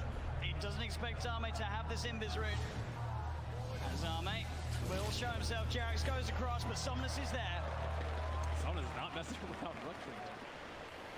No mercy. They're feeling very confident now at this point, getting these very advantageous team fights as well as getting kills on the split push too.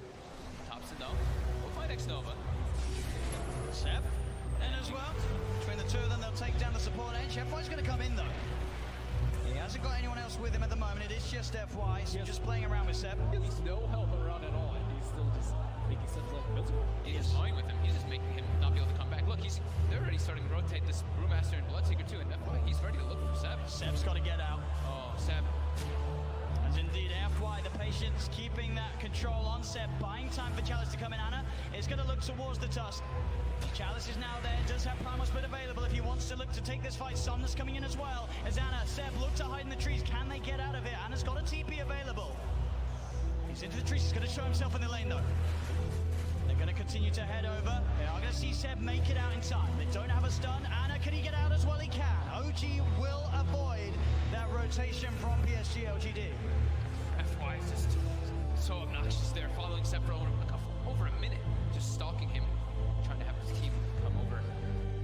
So that's about, a minute without Aegis being used for LGD. They have 2 minutes left. I would say to capitalize on this Aegis. Oh man, looks like he is level up. Pretty much back to a 50-50. PSG.LGD 2-1 up at the moment in this best of 5 grand finals. 1 game needed to secure the championship title. And at this point, they are ahead here in game 4. No-Tail hasn't had time to gather a full army of Ancient Creeks. Right now, he just has the Ancient Black Dragon. You really want those other auras when you're at a big disadvantage in the team fights already. Yeah, it's tough though, because Jerax doesn't want to be following around his Chen, giving him the Aghanim, so. As Thompson, he does have a Lincoln Sphere picked up, and they should have the BKB finished on Seb too. So that'll give him a little bit easier time to get those blink calls as he's been suffering to do so in the last few fights. And Somnus, I have Scotty picked up, about to be level 25 as well. Yeah, they just need a couple more minutes on the side of OG before they're ready to fight. Wait for Aegis to expire. Seb, he's in, gets the call, the character's going to get FY, there with the snowball save, he's going to be fine, and now they turn to look towards the axe. The taunt's going to be out, Seb goes for the TP, they've got the stun to cancel though. Seb held back for now, Thompson trying to offer his best from the side to provide some sort of safety, as he will get Seb back. They're able to get Seb back to safety, and Thompson, he's running away. X-Nova's there with the wraparound, gets the slow off, gives the vision for the snowball. TP from No-Tail's coming in towards the stride, but Thompson, he's trapped. That's twice in the series that X-Nova just comes out of nowhere. Like, he's just on a warding expedition, then he just ends up wrapping behind these people constantly. Perfect time. Perfect timing, and has the sense on a pretty move. And look at these deep wards that he's placed during that time that he was running around doing so. He now has full vision of OG. Yeah, he sees Ana farming these Ancients right now. Oh, Ana. FY just giving so much information for the team. He's got eyes on him. Get the punch on the wrong target, but the snowball pass will catch Ana. Ana, he's in trouble. The blood bright silence connects. He's got the man to back up in a second, but can he really play his way out of this one? He cannot. Ana down for a minute and a half. Just having all this vision. And X-Nova throughout this whole tournament has had the best vision in every situation, even when you wouldn't expect it. They're just like, oh, they're fighting on the left side. They're not going to have vision over here. But no, X-Nova always seems to have those prepared in every situation. And he has some incredible foresight to be able to have these wars that just lead to really clutch pickoffs. And Axe has not spent his money on BKB. He has the money, but he might be looking to save for buyback. We'll see if any of the buybacks do get forced out. Thompson's still dead for 15. Ideally, he doesn't buy back here. They may have to buy back on Ana. He's gone for 50 seconds. The split coming out from Chalice. He's ready to push in, look for the stun on No-Tail to hold back the Chen. As the mid-racks are exposed, PSG.LGD, 40 minutes in, able to open into the base and clean out this mid lane of racks. Still Ana holding on to that buyback. And they're going to keep going here. They really want to force this PL to come back here. Stun onto Thompson. Will blink dodge it. But another tier 3 tower falling incredibly fast. They really don't want to use it. Seb jumps in, gets the call onto FY. There's the buyback. The cataclysm isn't enough to do anything. It isn't. PSG.LGD still fighting strong. Thompson getting focused by Somnus. Seb taken down by Armin. The triple buybacks now out as Ana in trouble. He's pulled back for this one. The deafening blast onto the 3 of them. Knocks them back, but Ana gets focused. Seb! He's in with the call. He has the control onto the morphing Somnus. Now being chased by Thompson. Blinks in with the call Seb. The PL army's on top of it. They get Somnus too. As OG, they have to expend 3 buybacks, but they hold on to the top racks. Somnus now down for 2 minutes. No buyback available on this Bloodseeker. Yeah, he's 400 gold short of it. It's up in about 8 seconds. OG, they have to make so much happen here. They have to push out all their lanes. 2 of the side lanes are already going, but I think trying to get some kills here, like on FY here, would be very ideal. I mean, look how close to Brew is at 25. So close. With that final split cooldown. Oh, Thompson, he sees it FY. He's used the snowball, he turns with the combo FY with the self-fuels, but OG, they've surrounded him. Seb jumps in with the call, the blade mail. FY's gone. Instant buyback from FY. Still that scary, scary time for LGD. 75 seconds without Somnus. OG have the full 5-man pushing in all 3 lanes at the same time as they approach LGD's base. I don't even know if I get the edge of this team fight. The LGD are goal, but no blood take up to 60 seconds. This could be disastrous. He's got a full BKB on Seb as well. Chalice really wants to hit level 25 before he pops that primal split. So close. Just got to be careful, Seb. Looking for that blink initiation. stepping back. They gave him the tome. He needed like 5 experience, and they gave him the tome just to make sure that he gets it anyway. Just playing as safe as possible here. Looks like OG don't feel that the window is big enough for them to push in whilst this Bloodseeker's still dead. They'll back away. They can't count.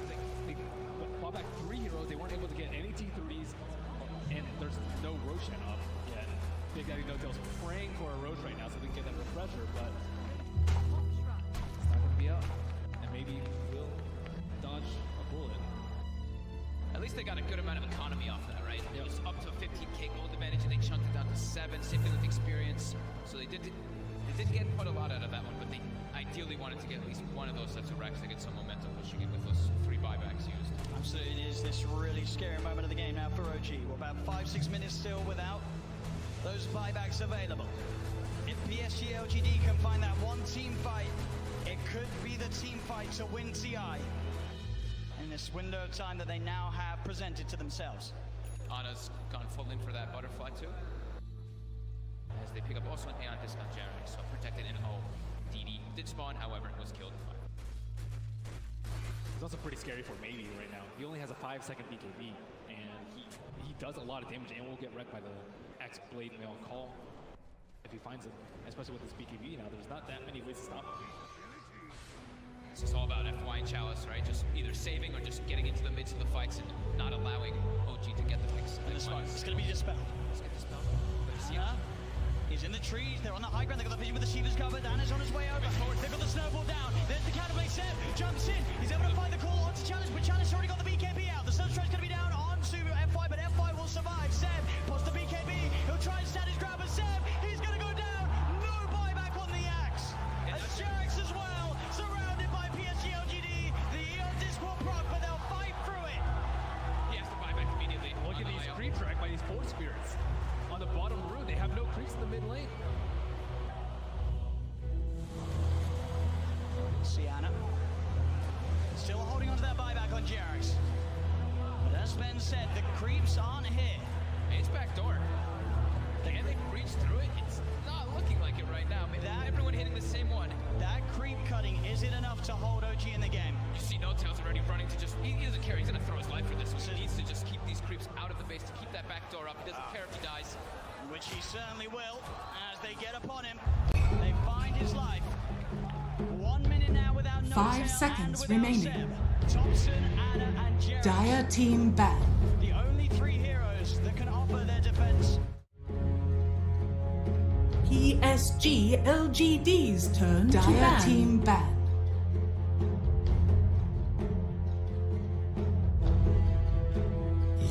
PSG.LGD's turn to ban.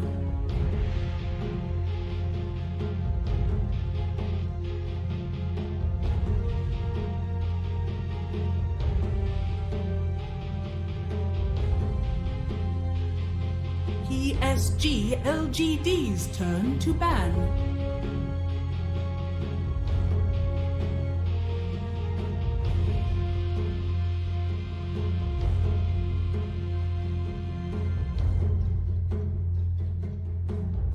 Dire team ban.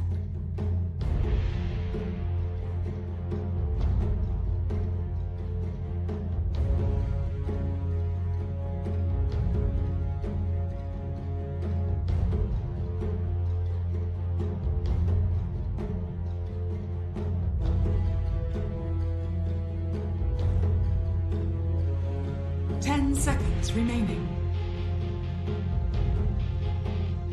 5 seconds remaining. PSG.LGD's turn to ban.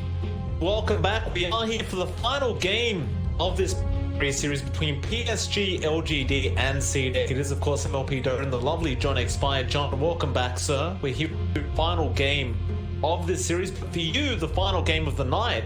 How are you feeling?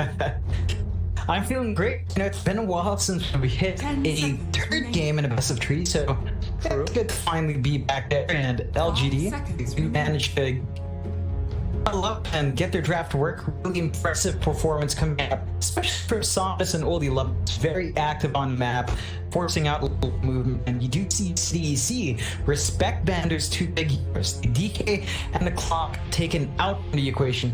getting LGD that kind of play style back in this game number 3. Yeah, no, I don't quite blame them. I actually wrote a note to myself straight after that game to never question Old 11's clock again, to avoid embarrassing myself in the future. But still, we have one ban left to get to see where these drafts are going to go between these two. Of course, LGD winning the second game and CDEC winning the first, both of which were dominant victories by either team in their respective games. This is the decider, by the way, not only of the series, but to decide who gets to go to the winners bracket and who goes to the lower bracket, I believe, right? If I'm not correct. If I am correct. Let me just double check. No, I am correct. I'm correct. Match, yeah. Okay, alright. Winner of this, of course, going to the upper bracket. There's a lot to play for between these two. Of course, both would love to start in that upper bracket if they can afford to. PSG.LGD. Earth Shaker. In fact, no, it's not about that. The loser doesn't go down to the league entirely. So it's extra important to actually win, so you can actually stay in the league. Apologies, we've cast so many leagues recently. You kind of just you gotta look at the rules, damn it, Joe. 10 seconds. Right? There's so many leagues going on. It's hard to keep up with all the different formats, but 5 seconds. that is the case. PSG.LGD. A lot on the line for both CDEC.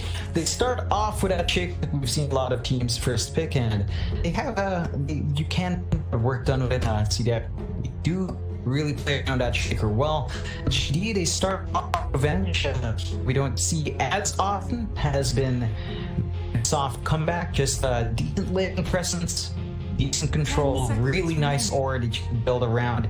You won't have the option to take beast match, build up in the aura strat in this case. You could try Luna once more. I'm not sure if LGD really wants to go back to the limit in this game number 2, but with Venge, it does make a bit more sense if you did want to try that out again.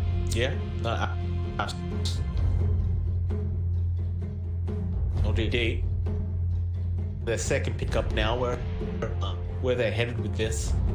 I mean, you talked about the Luna. Would be a possibility. Or do you want to run that kind of aura-based draft that we've seen before?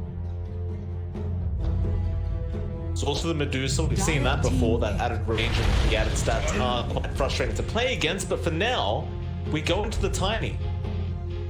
I like this. I like this pick for LGD. It's a lot of aggression that you can get out very quickly with these two heroes. You've got great repositioning spells with the toss and the swap. There's a lot you can get done here from LGD sense. So you're strong from them. There's not many holes that kind of opening has. You can still run Core Tiny if you wanted to. Core Venge, maybe. That's not something we've seen in a very long time. But you have that flexibility on hand should you feel the need to draft a support down the line. Still, CDEC with that shaker still have a lot to draft out here. Very open draft of them, and maybe they go swoop.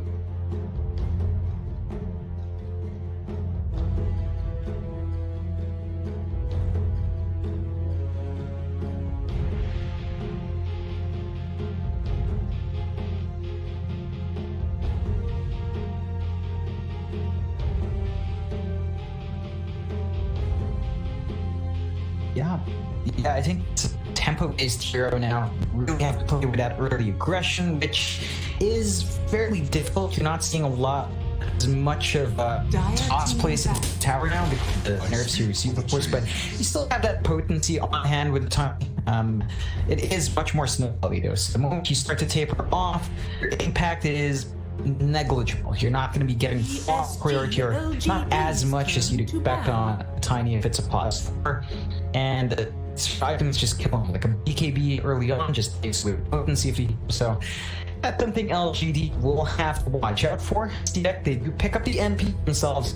This is a hero that LGD supports don't really deal with all too well. You can scout in the trees with Avenge. 10 seconds. You kind of wave clear with Tiny, but the NP is going to have a lot of value here with just how much you can get one across the map. You've all got the flexibility here to consider from CDEC. We've seen this hero run mid, run off, run support role.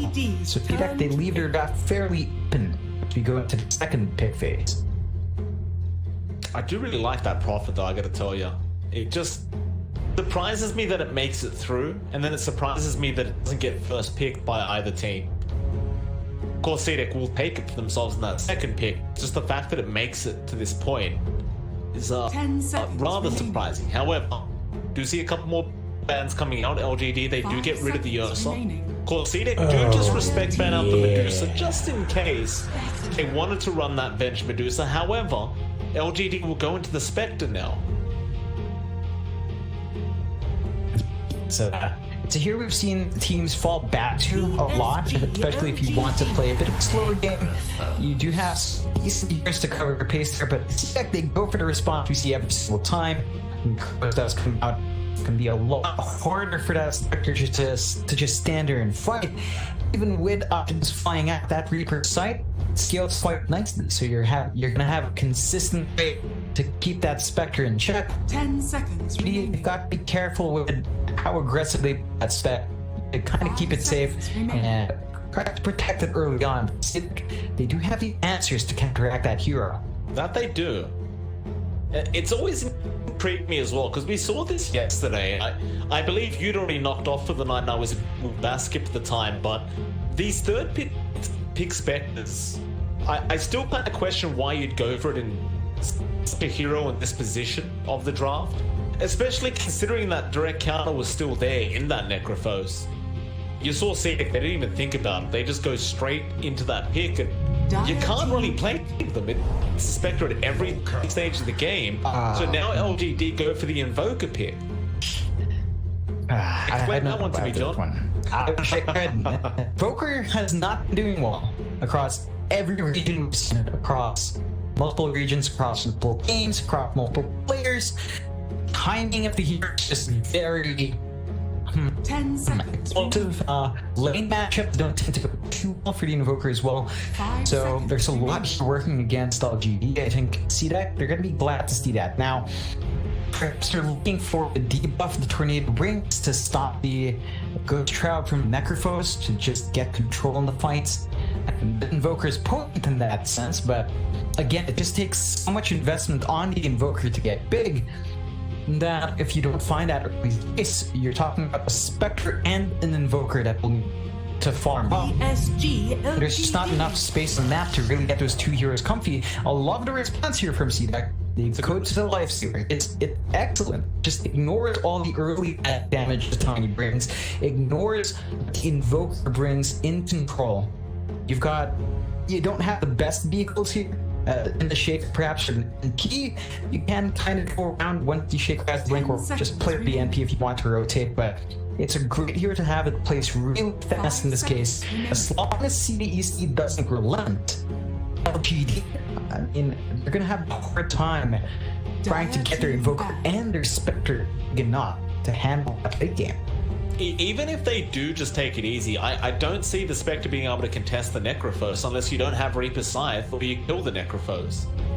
Surely you can buy items, you get a BKB, a Lotus Orb, things like that, and that can make things complicated, but even then, the Necrophos is just such a direct counter towards the Spectre. 10 seconds remaining. I just don't know about this for LGD. 5 seconds. Still, they get rid of the Puck as their last ban out. CDEC, they'll have a think about their own last ban, and well, for now, it does seem like they're missing some kind of off-lane hero on the side of LGD. Unless they plan to run some really funky kind of lanes. So, funky lanes can come out, but maybe they go back to something basic here for LGD. We've run the Tide before. I think that kind of fits the lineup. With the team fight you get. Yeah, it's not amazing, but it's tricky. Like, you don't have many options here. The Beast Nest banned out, the Enigma banned out pretty darn good as well, just to take off a sort of G-Gang out here. Go for even something like the Centaur. It's not going to do well against the Lifestealer. You really are kind of shrunk here to see that in there. There's the Void Spirit as well, so you got that kind of tempo setter on the side of CDEC now. Of course, LGD, they got rid of the Puck, but CDEC will just go into the Void Spirit instead. We've seen the mid matchup as well before of that Invoker versus the Void Spirit, and it doesn't really favor the Invoker. You can be super aggressive, but generally speaking, the Void Spirit just doesn't care. It's not a pretty time for the Invoker in that matchup. You can get a lot early on, and once you shut down that Invoker, of course, it really just gets a lot harder. You close your draft out with a Batrider, so you've got the wave piercing through to spell immunity on the Life Sealer, and really good single target there. There's not much from CDEC steps. That is something for LGD to play around. Well, it doesn't quite solve all the issues of this draft, but it does give them early tempo, so they can play around. 11 and even Somnus, they're going to have to play as active as they were in Game 2. Can play around, distract CDEC from hunting Chalice down. There's a way to make this work, but CDEC, again, they've got all the responses for Spectre there. The SR Necrophode, you've got X's Voice to counteract the Invoker. Even the Batrider up against the Billion, there is early magic immunity there for Ami to play around with. Still not a very easy time for the Bat to really shut that Light Sealer down. Not. See how this all pans out. This is the final game. Thought to be quite desperate to win this one out, be able to proceed through the league, and yeah, an interesting one. Of course, again, that Invoker pick, it intrigues me quite a lot. We'll see what Somnus can do, and what kind of skill build he goes for as well, because we only really see the Quantwex people to start off with these days. You don't really see anyone going for those early levels of Sword. Yeah, we've seen it once. I want to say that was an IYD game in Southeast Asia? That I remember that distinctly not going well though. So with perhaps Incredibly bad. Yeah, there's a very good reason why that's not in vogue. But maybe sometimes you feel like experimenting and back to it. I'm not sure if you want that in the game tree where elimination's unbind out. True. Probably won't pay off anyway, like, it is pure damage to all, but yeah, no, Somnus not gonna waste his time. He goes for the quads, standard stuff, goes for the early cold snap, and they're gonna smoke up and maybe go for a very early kind of first blood pick off here. But they want every advantage they can get. CFY, he'll be on that tiny, just rushing forward with those brown boots, trying to get a quick observer ward off.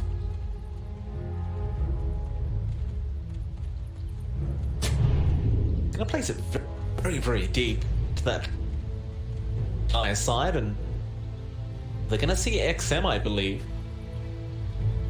Not necessarily see him, but they're gonna have the high ground advantage anyway if he does decide to that hill, but he doesn't.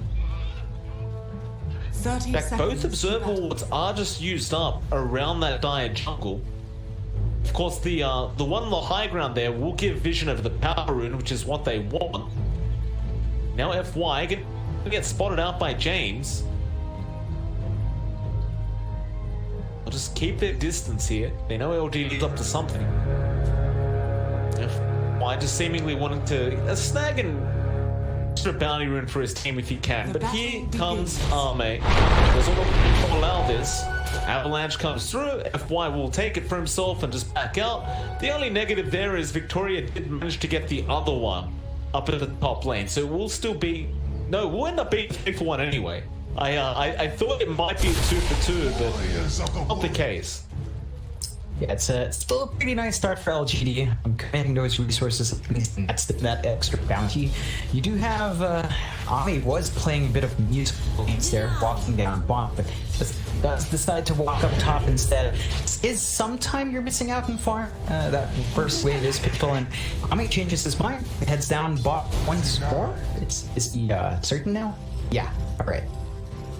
Alright, why not? We'll go for a quick lane switch again. He'll join James there on the POS 4 Earthshaker. Of course, that will mean he's going to be up against FY's POS 4 Tiny, and we'll also see a slow walk down from Charlotte, who definitely doesn't want to be playing up against that Necrophos. Much prefer trying to go up against the Lifestealer, I think, and I mean, neither lane is really preferable in and of itself, but the Necrophos is just that much worse. See, here we go again. Arme's gonna start running. Chalice is like, you shouldn't be here. Throws out the dagger. And, well, both position ones are kind of yet to hit any creeps. They're just gonna keep trying to get the advantageous lane for themselves. Yeah, but both of them are heading top, so that means that both start heading bot again at some point. These musical lanes, you've seen this before. Oh, we've seen it. You lose out into any creeps. Oh yeah, you lose out into any creeps, and it's a struggle for the course to find that farm. This would have gone too far behind like this. I think it's more of a problem here for LGD though.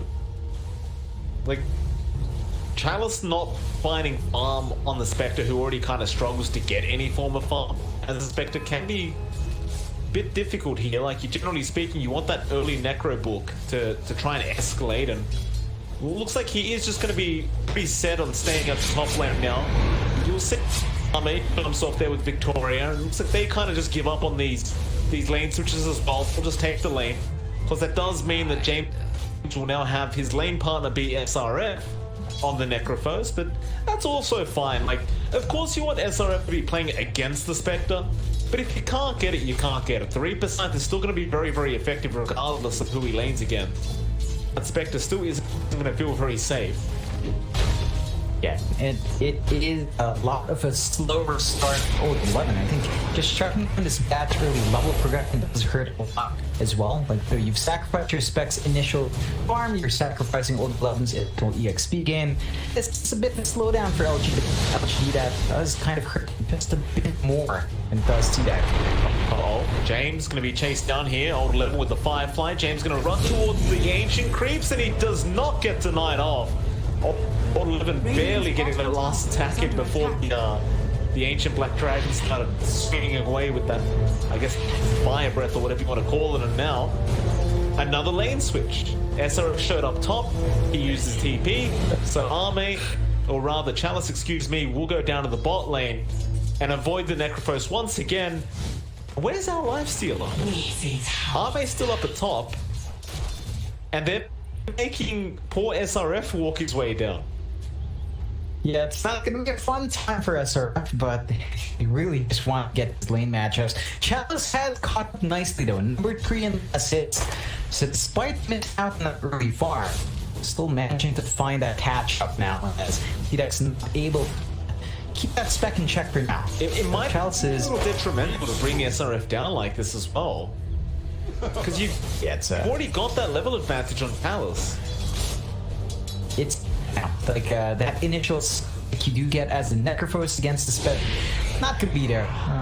You get a little bit more XP in Victoria. It gets that as a plus on games as well, but your Necrophos needs a lot more room now just to hit that level 6 mark at a good time. Yeah, I mean, look at FY. He's level 4. Chalice is level 4. That Avalanche toss, you have Ghost Form up or not, and in fact, if Ghost Form is up on Necrophos, it's going to hurt even more. Well, CDEC, they're going to commit 3 heroes down this bot lane and just try to commit to an aggressive tri-lane to try and make sure that Chalice does not have a good time on the Spectre. Which is fair enough, because you kind of have to now. Even then, Chalice is just keeping it, playing from a safe range underneath that T1 tower. Meanwhile, FY trying to fight over the bounty rune there with James, but doesn't quite get it as the Fisher did come out, and gonna be a 2-for-2 trade on those bounties anyway. Pretty standard stuff. Return back to the lane, and it's gonna be another TP. Now X-Nova's Ooh, it's a lot of investment on the Spectre lane. Besides just wanting to have a good start, and Chase has stuff. yeah, he's in trouble. Avalanche gonna go in with the toss and magic missile, and Chalice will take the kill for himself. Baines, he was kind of rotating over to, I think he was stacking or he was trying to get the other bounty, but he's not able to save. Now they will at least get X-Nova as a trade, but that's position 3 for position 5. Not the best fit going to CDEC. Of course, they do get some compensation, I think, in the end. We're just happy to find that little bit of a pickup. This is really pulling down his rough start. Look, this Necrophos is just so far behind. He's walking back to lane. Move on after why. they do, and they should be able to get it as well, as XM is here, but Avalanche out from FY, he'll make a run for it, but the Sprout is going to be there. XM with the actual step will have the follow-up damage. Victoria will be the one to take the kill on the Nature's Prophet. Right back down to that bot lane to make sure he can protect SRF from that Necrophos. Meanwhile, I've got to say, Somnus, he's been playing really darn well considering he's playing Invoker right now. He's 36-12 on that Invoker, out farming the Void Spirit. Though in all fairness, there was a rotation out from XM, but still, I do find it impressive that the Invoker is actually out farming this Void Spirit, considering how much base damage you have on that Void Spirit, even at level 1. Yeah, it's really good news for LGD that the Invoker has been allowed this early start. He's going to have the Necronomicon 1 at a very good time. That's going to accelerate the farm and give a little bit more presence to that Invoker in this game. That it will. He'll just keep forcing in that tier 1 mid tower a little bit. Like, he's got the siege creep locked on. He's trying to keep XM away from it. It will eventually, of course, die to the tower damage, but you've got a substantial amount of damage off from Somnus. I do like this from this mid Invoker. I just kind of wonder how he transitions with that Necro build. Like, obviously, you're just treating it like the old school build of the Midas Invoker, where you just kind of use it to farm up for a while and maybe whatever you need to rush. However, mid lane, Victoria going to TP in now and is going to be there with James, but they don't quite break the gap there up against Somnus, and they just have to rotate out. Yeah, it's really that forward watch that TP in. Like, Victoria was safe. Not deny that region rune, however, 8th room is going to be there. Now the Horn coming in from Chalice. He's going to launch into that mid lane, but Somnus is dead, and now Chalice, he might be a bit of a sitting up though. No, FY, he shows up with X Nova as well. They're going to go after that Nature's Prophet, but it looks like the Sprout will block the way. And CDEC, they do get away with murder. Yeah, it's a really important pickup for them. Find that Invoker, as mentioned, Thomas was just given a bit too much space. They also force out the first Haunt, so Alex is not going to be joining fights anytime soon now. Just going to have to dip in that jungle. He does have his own Necronomicon up and running. Alex's farm is going to be really strong base regardless, and to be able to find what he wants. He's going to put Victoria here, just committing the lasso. They will also lose FY, but Old Lever just takes what he can get, and he'll TP out of there. I'd say CDEC is still finding the more positive trades in all this, though. It was a positive situation, and now Tornado going to be there on XM, be fine through it. There'll be nothing to set up for. We'll sit at a 3-4 with CDEC at a slight net worth advantage. But both teams are still very even, though. You can't really say either side's winning this game yet. No. It's relatively close. I think the one thing for LGD is that once the Necronomicon's up in Somnus as well, he's going to be dipping into that jungle along with us. Caught out there, nice Tornado and toss from FY, and now James should get bursted. However, he gets the Fissure off, but Somnus already had the damage coming out before that Fissure did finish off. Somnus just, he's a man of back into that lane, back to the farming. He has the Necro book coming on the courier. Once you've got that up, his farm is due to escalate a hell of a lot more. Radiant's top tower. Yeah, it's going to be trickier to keep that Invoker in check. It's going to have a constant source of items. One thing for CDEC though, while all that happens, is that Omi's free farming top. It's been shoving in that top room as well, and wants to make a move on Somnus. Just choose to focus on the tower instead for a bit. Yeah, I don't blame him. Somnus is level 9 right now. I wouldn't really mess around too much, although all props to Arme. He's sitting at level 8, considering the start he had and all those rotations that were made.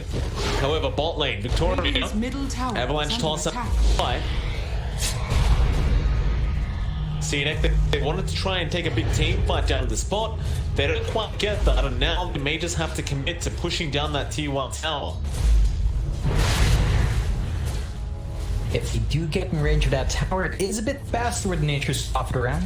Level beyond the trees doesn't mean that you have a little bit more potential there compared to LGD, so it'd be a bit easier to get that done. Hold your left though, sticking around. Dire's middle tower is under attack. Radiant's T1 bottom under tower siege. is under attack. Of course, Old 11 is going to clear out the creep wave very, very easily. FY now going to show on. Goes in with a nice double avalanche and the top. And that T1. Victoria already low, gets lassoed up as well and does die. Now they'll chase that XM and this RF. They want the Necrophos first. Grep goes for just in the nick of time, but still, Xova has the follow-up stuns. And XRF is just not tanky enough right now. He's still at level 6. With that, Victoria getting tossed back from FY with the avalanche as well. They set up for another. Now LGD can just swarm them. XM trying to go after Old 11 there with Ame. Echo being committed. It's a decent Echo, but it is only going to find one. And that is the Batrider. Rest of LGD, they'll back off a bit. They've protected that T1 bot tower, and that's all they wanted in the first place. Yeah, great hot timing from Balance just to jump in there and force that fight out. LGD has been pretty on point, but that's about using they're not coming. No, they're not, are they? In trouble. Avalanche coming through, they get the kill. Now SRF will be forced to go back into that ghost form, but Tornado will kind of deal with that with the EMP and the missile flying at SRF. It's too much damage. He will go down. However, just trying to avoid dunking himself to XM. Does try and duke out the 8th runner, but can't quite get there. Nice Fisher block out from Games as well, but they are going to chase him down and eventually kill him off. See, giving a hell of a lot of luck here to LGD down to that bot. They just did not relent on trying to fight LGD. They punished them hard for it. Oh, that's really good punishment coming out from LGD. Getting so many kills off size is really good for the Invoker. We haven't seen an Invoker be that effective in a long time. Now they can't even find a Novan Bay. They're going to try and teleport in with the Prophet, but now they caught out. That Void Spirit, he does dissimulate, but he's still burning to the flame break damage. Eventually does get the bottle off. Now Old 11 will just TP in front of them. Very, very close calls for everyone.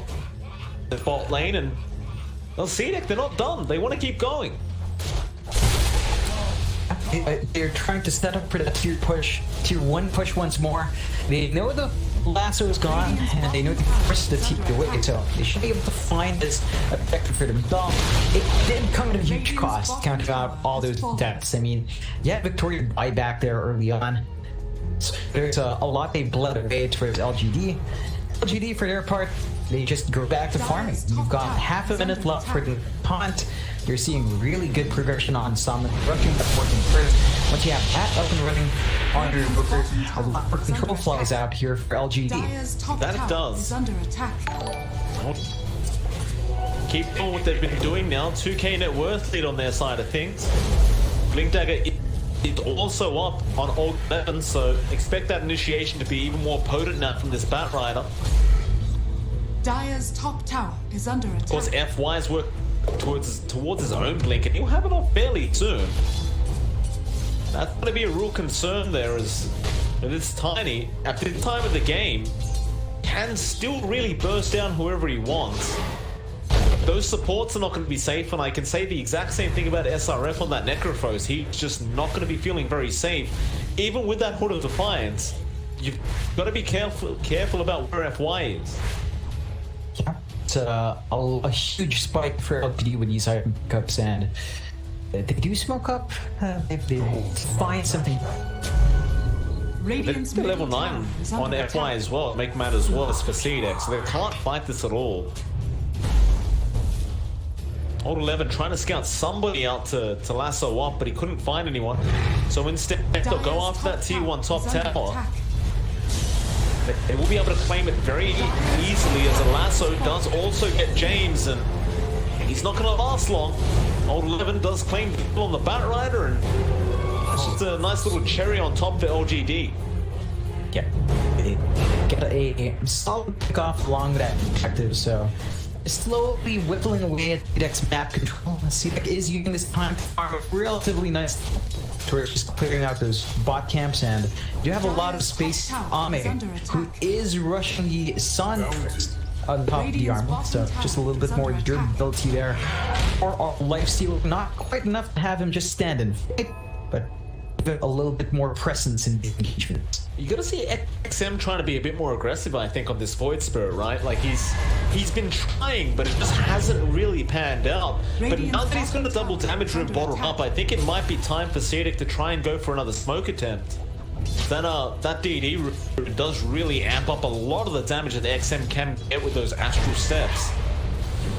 If this game keeps going the way it's going, you're not really going to be able to deal with LGD, I don't believe, later on. Like, even with that Necrophos, like, I kept making the point that Reaper Scythe is still great no matter what, but, you know, if SRF is going to fall this far behind, I don't know if I still kind of stand with that. Yeah, I mean, we haven't seen a single Reaper Sight just yet from SRF. It's been 16 minutes now, and he hasn't had a chance to just lock someone down and find a kill. So it's been slow going for Necropros, and this does play into LGD's strengths. They still have to reveal their blinks. FY does finish it up this time around. So you've got the blink on the Batrider and the blink on the Tiny ready to go. It's their opening to really just go in and find those kills. So, mid left, again it's going to be James. They're just trying to make sure he never finds that blink dagger. They are really slowing down James's timing now. Like, we're 17.5 minutes in. He's only holding 1.3k gold, and that TP SRF, I'm not sure about that. Victoria is going to come in as well. They're going to try to X-Nova first. He should go down, but a great top down from FY, ensuring his support stays safe. Now he's going to have to make a run through it, but Somnus will back him up as well, the Invoker. SRF now, still going to be the initial target. He's going to be careful. That Ghost Form is down. Got Spectral Haunt in. X-Nova still safe. Chalice keeping him available. XM have to simulate back out, but they're dancing around them. Oh man. I mean, LGD just really keeping each other backed up and ensuring nobody dies there. It was quite impressive. Yes, FY was topped out. It's been really key for keeping them alive. And X-Nova's got the swap rounds as well if he wants to play around with it. And see that? They just don't have control. Not without James around to get the fissures and the enchantment off. You don't have any hold beyond that. Maybe 8 remnants if you can land them. Not quite a guarantee there, and it does just allow LG to pull back. This time around, Callus doesn't find a kill with Hunt.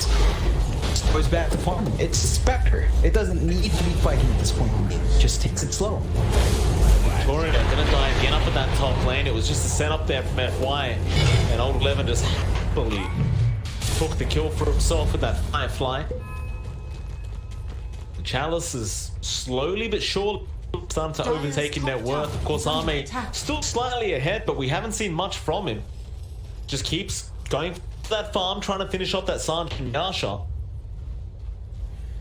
We need to see a little bit more, I think, from the CDEC as a whole. GD, again, back into that mid lane, making sure they protect that tier 1 and ensure their jungle remains safe. They're looking at SRF, so Old 11 gets another great lasso off the Ghost Form. Was there in time, but that's only going to amplify the Firefly dash, and SRF can't survive through it. Now the swap out in Old 11, he'll survive. XM going to find his way into this situation, but another swap in. They've got James again. He wants to go for an echo, but nobody is grouping up. They're just kiting it around. Now Victoria's been caught. He'll also die. It's just... They bait someone in and they'll just swap him back out straight away, and oh, FY, he's setting up for more. He could be in trouble, but even Arme is struggling to take him out. Now Chalice goes forward. Old 11 there as well. That creep burning out. Arme has to be careful. FY again goes back in. The Yules is there. Reap the scythe on the Tiny. They at least get that kill. But now Somnus, double tornado. Ice Wall is down as well. Somnus got the Ghost Walk out of there. He has the Orchid now up. He might be able to turn with this. The Spectral Haunt back in with the Orchid on SRF. They want that Necrophos. No, instead they go after Arme. Arme will die. Now Old 11 getting caught by James and will also go down. But SRF do not stay there, so it is not safe. He will Ghost Form and walk out of there. However, Somnus, he's not done. The Orchid's back up. He wants to go back in, but with Victoria's presence, does not want to push the limits, and he will get himself out. Bounties. It's a big set of wins and for LGD. They trade a bit more evenly from CDEC side. They do find two for their trouble, but these two for their big cores, and you're just not seeing the impact here from CDEC's farm. Like, XM can't get enough done by himself. He's waiting for his Ags to come out to really start to take control. You don't even have the SNY wallet finish now for Ame, but it's after that fight where you really needed just a little bit more durability, and you're not quite seeing CDEC gel together in these engagements. LGD, they've just been on point, constantly finding the pickoffs, constantly finding the isolated targets. They've got all the control here. And CDEC, you can't really afford to play a slow game because you're playing against Spectre. You don't want to rest any longer, but they don't have anything to play with right now. They group up again, LGD. They want to go for another smoke attempt. X-Nova's holding one, right? Hold off on that. Although Old 11, he did spot out XM. Do have vision of that high ground right now. And CDEC, oh, did they just smoke under reward? They did. Yikes. So, LGD is going to be very well aware of this smoke that's just happened.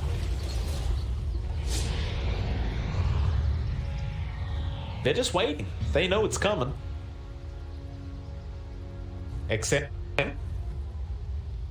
spot anyone yet. Old 11 just standing in the Dire's fog. middle tower is under attack. CDEC at this point must realize they were spotted, so they're going to back off back towards their own high ground and just their own safety. Is another smoke for himself now, but LGD, they'll smoke up immediately. James just got his blink. Don't want to die like this, but Old 11 gets another great lasso onto SRF. Meanwhile, FY going straight in on the ears. First skin down on SRF. He has been placed on a cliff.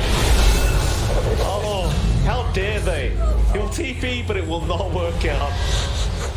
And they're playing with them now, John. They're toying around with CDEC. Yeah, CDEC, they're just not finding the openings. That blink on James was their opening. They can't even find a smoke kill on Ame. Yeah, Orchid is down to Ame. He should be up against Rage Off in time anyway, but he's got to try and fight back somehow. So go after Old 11. 4-star, not going to be there in time. Now Somnus could be in trouble. Infest is there. He'll pop back out. It's over with the follow-up. Now the Chaos Meteor as well. He does end up going down on XM. He's just used Assimilate. He may have no way out of this. F-Boat's early on X-Nova. It does hardly any damage. He'll swap himself out as well. Now the three-man tornado from Somnus. XM's trying to get out of there. Victoria will just be dead on FY. He just tosses James back in, asking the man, where are you going, sir? And oh boy. It's a 7k worth lead. CDEC seem to be lost as to what to do right now, and I don't blame them. I don't know what they can do. FY is stopping. He tosses another one in. Sunstruck going to come through. Somnus will claim that one, and now XM trying to get an easy kill for himself, but it's not that easy. Chalice is actually tankier than you would hope, and XM, he doesn't have actual... He used them all. Firefly, units, lasso, CX. Oh, and FY. He down Victoria. He just TP'd straight into the FY. Tornado, they'll be alright. LGD's had enough. But they've got an 8k net worth lead. It's 25-9 now. You're up against the Spectre, who hasn't even seen a Reaper sign yet. It's a sad day for CDEC. It is. And they just found the answers. It felt like their draft was really well-rounded, but they haven't been able to play with even Fest Bomb on Ame. They haven't been able to play with that blink. That first blink was, as you mentioned, on 1. It's on X Nova. That's not what they're looking for. CDEC, they need to play a bit more cohesively. SRF has not been able to find his targets. You're not able to just toss Ame in and fight down everything LGD has. The fights have been disconnected, and you're seeing massive issues now. Chalice had the Manta style, has the defusal now. So the Spectre hits like a truck. It's at level 18. Once you hit that level 20 mark, it's going to be as durable as a truck as well. It's going to be very hard to deal with Chalice as this game drags on. And CDEC, they need to find their opening soon. I don't know if there is an opening, John. I just don't know if there is one left, to be quite frank with you. I'm not saying the game's over. I'm saying that LGD is refusing to give any form of opening. Oh yeah, they've been really disciplined how they group up. You saw it every time. They always stop. James comes in. Yeah. There's just no slam to be had. There's just no control to be had here from CDEC and LGD. They take a tier 2. They start shoving into the tier 3. It's not that safer, but the lasso SRF, he's not having a good day. He can't even go into that ghost form. Look at FY, he's just jumping onto the high ground, seeing if there's anyone on the toss. Arme gonna be raged up, chasing FY, but he gets full start back, and now Rage, you're in trouble. You can't afford to farm like that. He'll go for the infest. Meanwhile, a haunted from Challenge straight onto the Nature's Prophet gets him. Now the swap and the toss. Everyone's just having their own turn. There's the echo from James, but it does nothing. You will get Ultra 11, but that's it. And now Arme, he's been left alone. So FY already waiting on the side. He's the doorman, John. He opened the door, but unfortunately closed it a little too early in Arme's face. yeah, it's just 3 big wins for LGD once more. Maintaining that lead, he left Kane out onto the high ground. No defense from CDEC. They have no tools. They've still got their Reaper, but SRF used it, what, once in this game? Once in 27 minutes. Happy Ags on their box pit, so here's that. That's a pretty good spot for XM if he can find a right target.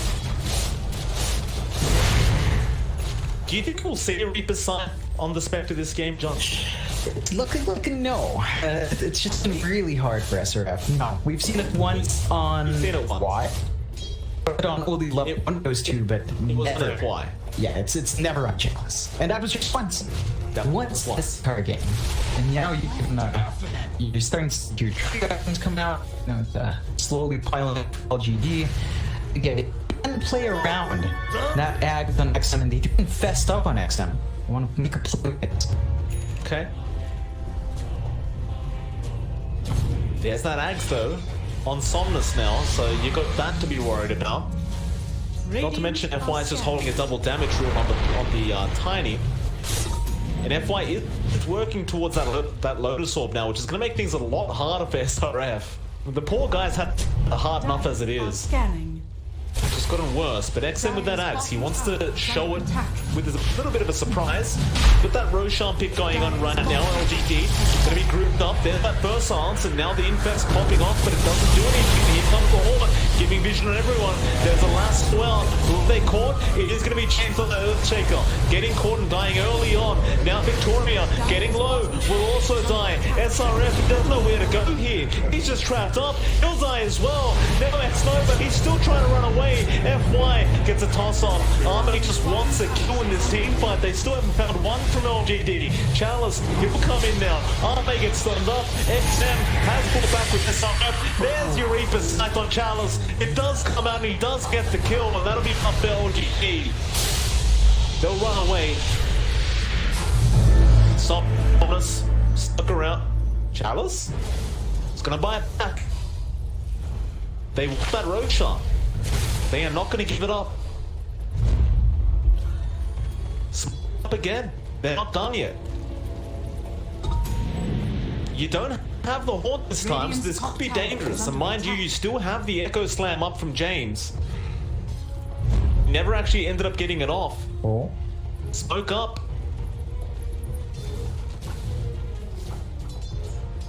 It's just so important that James does not get caught at the start of the fight, but he's in vision right now as we speak. There's a Fisher coming out. Meanwhile, Arme and XM trying to go onto Chalice. They can't, however. Now Old 11 waiting for his lasso. It's been 5 seconds. Just waiting for the right time, but FY, he is not a man of patience. He just jumps in onto SRF. Another lasso, he doesn't use it yet. He waits. Chaos Meteor is there. SRF is dead. Now Arme, he'll be the one to take the lasso, and they will clean him up with Chalice. In fact, why not get Victoria as well? And then why getting jumped, but it's just not enough damage. They're going to get team wiped here if they're not too careful. James, Avalanche being caught. With that, the flame break, the clumsy net, the toss up. Somnus gets James and also gets XM. Oh man. That's it. I was about to say, we might need to call it right now. They are just way too far behind. Yeah. Plus, it was already at 97%. That's a LGD. Victory.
He's found himself no tail out on his own. He's trapped him.